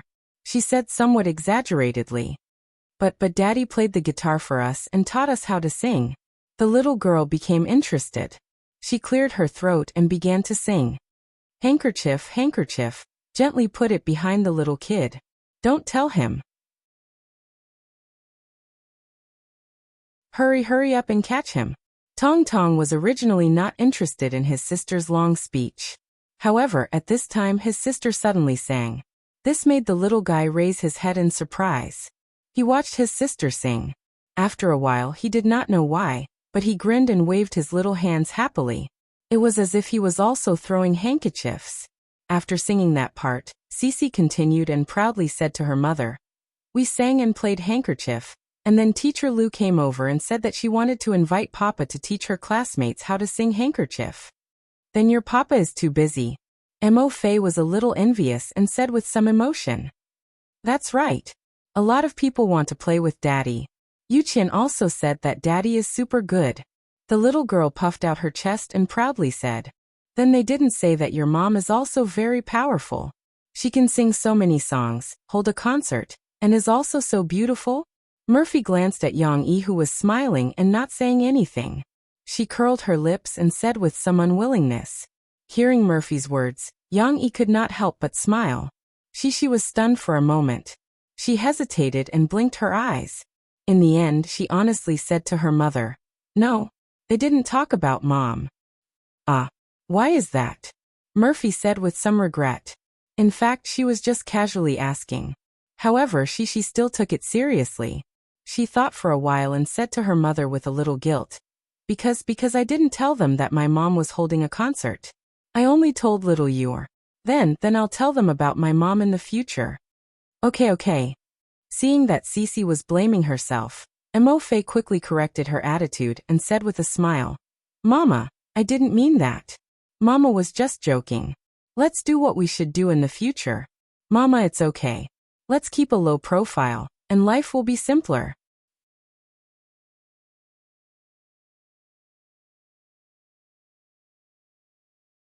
Chapter 1045. Although Shishi was only in the first grade of primary school, after the spring excursion, the diary of the spring excursion, which countless children hated, followed one after another. Of course, when Li Ruolin communicated with the parents, she revealed that she would use this as a prelude to the plan of requiring children to start writing diaries in the future. This 200-word homework after the spring excursion was a disaster for many children, such as Lan Xian and Chen Yuxuan. However, for Shishi, or children like Wang Lele and Chao Ruolin, whose families had long required them to learn to write diaries, this wasn't too big of a problem. This was especially true for Shishi. The little girl, who had just finished bathing, was now sitting in front of her desk with her hands on her cheeks. She was frowning, but what she was worried about wasn't writing about the spring excursion. When Shishi saw her father walk in, she raised her little head and asked impatiently, "Teacher Lee said that I have to write 200 words, but I feel like there's a lot to write. I can't even finish it. What should I do?" Yang Yi smiled and stood beside her desk. He looked sideways at her and asked, "How much do you plan to write?" Cece grabbed the pen and turned her head to look at her workbook. After thinking for a while, she turned her head back in confusion. She pouted her pink little mouth and said, "I don't know, but I feel that there are a lot of stories to tell. I don't even know how much to write." She wanted to write down all the interesting things, but she only wanted to write 200 words. Naturally, it was impossible. Yang Yi thought for a while, and felt that this was a good opportunity for Shishi to improve. Thus he smiled and said, "Shishi, let's not write this essay first. Take out your diary and a piece of draft paper." Shishi was a little confused, but she obediently followed her father's instructions. She closed her exercise book and neatly pressed it under another stack of exercise books. Then, she opened the drawer and carefully took out her exquisite and beautiful diary. There was a piece of draft paper on the table. "If you were to write a diary, how do you think you would write it? What should we start with?" Yang Yi asked. The little girl looked at her father in confusion. She lowered her head and looked at the diary. After thinking for a while, she replied uncertainly, "Write down the date and weather?" Yang Yi realized that he had to be more specific. He smiled and said, "Well, think about it. When we were on the bus on the way to the spring outing, what exciting things happened? You should have asked earlier." Shishi's eyes immediately lit up. The little girl, who had a good memory, didn't even need to think about it. She giggled as she counted with her fingers and said, "There are a lot. Papa gave us small steamed buns and delicious soft candies. Then Papa took us to sing together. Then write 2 lines on the draft paper." The first line says Daddy will distribute snacks and the second line says we will perform and teach our classmates to sing. Yang Yi said to Shishi. The little girl obediently followed her father's instructions. She wrote 2 words, then raised her little head and looked at her father eagerly. "Papa, I don't know how to write snacks." If you don't know how to write the words, just use pinyin to replace them. Later, you can check the dictionary to change them. Yang Yi did this to teach Shishi to design a simple outline of a long story. Therefore, after Shishi finished writing, he bent down and pointed at the 2 lines written by Shishi. He said, "Do you see these 2 titles? Are they structured like someone is doing something?" The little girl blinked her eyes. It was not easy for her to understand this concept. After thinking for a while, she nodded. "This is our summary of a matter. Later, when we write in detail in the diary, we can expand from these words." Yang Yi said, "Then when you write the experience of the spring outing that the teacher told us to, we need to simplify some of the content. So, of these 2 content, which one do you think is more exciting? Which one do you prefer to keep?" Shishi could probably understand her father's meaning. She hesitated for a moment, pointed to the latter and said, I think singing is more fun." "That's right." Yang Yi patted Cece's little head with a smile and said, "When we write a diary, it's like building blocks. First, we have to think about which blocks we want to write about. Then one by one, we put them on top of each other. But the composition that the teacher asked you to write is only 200 words long. At this time, you have to think about how to simplify it, keep the parts that you think are the most interesting, and remove the parts that may not be so important, just like dismantling building blocks, one by one. In this way, you know what to write in the last 200 words. Using building blocks as an example, it was obviously much more vivid. The little girl understood. "Papa, but I still want to write a lot. What should I do? Because I think a lot of things are fun." In the end, Cece still twisted her slender waist on the chair as she spoke to her father with some reluctance in her voice. "That's why Papa asked you to write a diary first." Yang Yi laughed and said, "Your diary is unlimited. You can write as much as you want." When you finish the diary and are satisfied, we'll look back and see how to condense this diary into a 200-word essay. Then you won't have any regrets. That's right. Shishi's eyes lit up. She smiled and gestured to her father. Then I want to write a diary. I want to write a lot of things. Okay, you can write a diary tonight. If you can't finish it, we'll continue tomorrow. Tomorrow, we'll look at how to condense the 200-word spring outing experience. Write it well, okay? Yang-yi looked at the little girl's happy face and was in a good mood. His voice rose a lot. Okay. The little girl responded crisply. On Sunday, Yang-yi unexpectedly received a call from Fu Jun when he was teaching his daughter to write an essay. Yang-yi wasn't surprised to receive a call from Fu Jun. After all, he had a good personal relationship with Fu Jun usually. When he went to Yang City, he would eat with Fu Jun and his family. However, this time, Fu Jun was looking for Yang-yi because of Sahara Online Shopping Mall. Now that Sahara Online Shopping Mall was basically on the right track, Fu Jun rarely called Yang-yi about work. After all, it was a mature company with a rich talent pool and a complete corporate structure. It should also reduce its dependence on Yang-yi. However, this time, it was related to the future of the company and the development of the online shopping mall. Not to mention the management of Sahara Online Shopping Mall. Even Fu Jun himself didn't know what to do. Therefore, he could only seek help from Yang-yi, who had always been far-sighted. It's not convenient to talk over the phone. Are you free tomorrow? I plan to come to Jiangqing tomorrow. I want to discuss it with you and Brother Lan. Fu Jun's style of doing things over the years had become more and more resolute. However, he still maintained a sense of respect for Yang-yi and asked first. Sure, it's a big deal. We shareholders need to sit down and talk about it.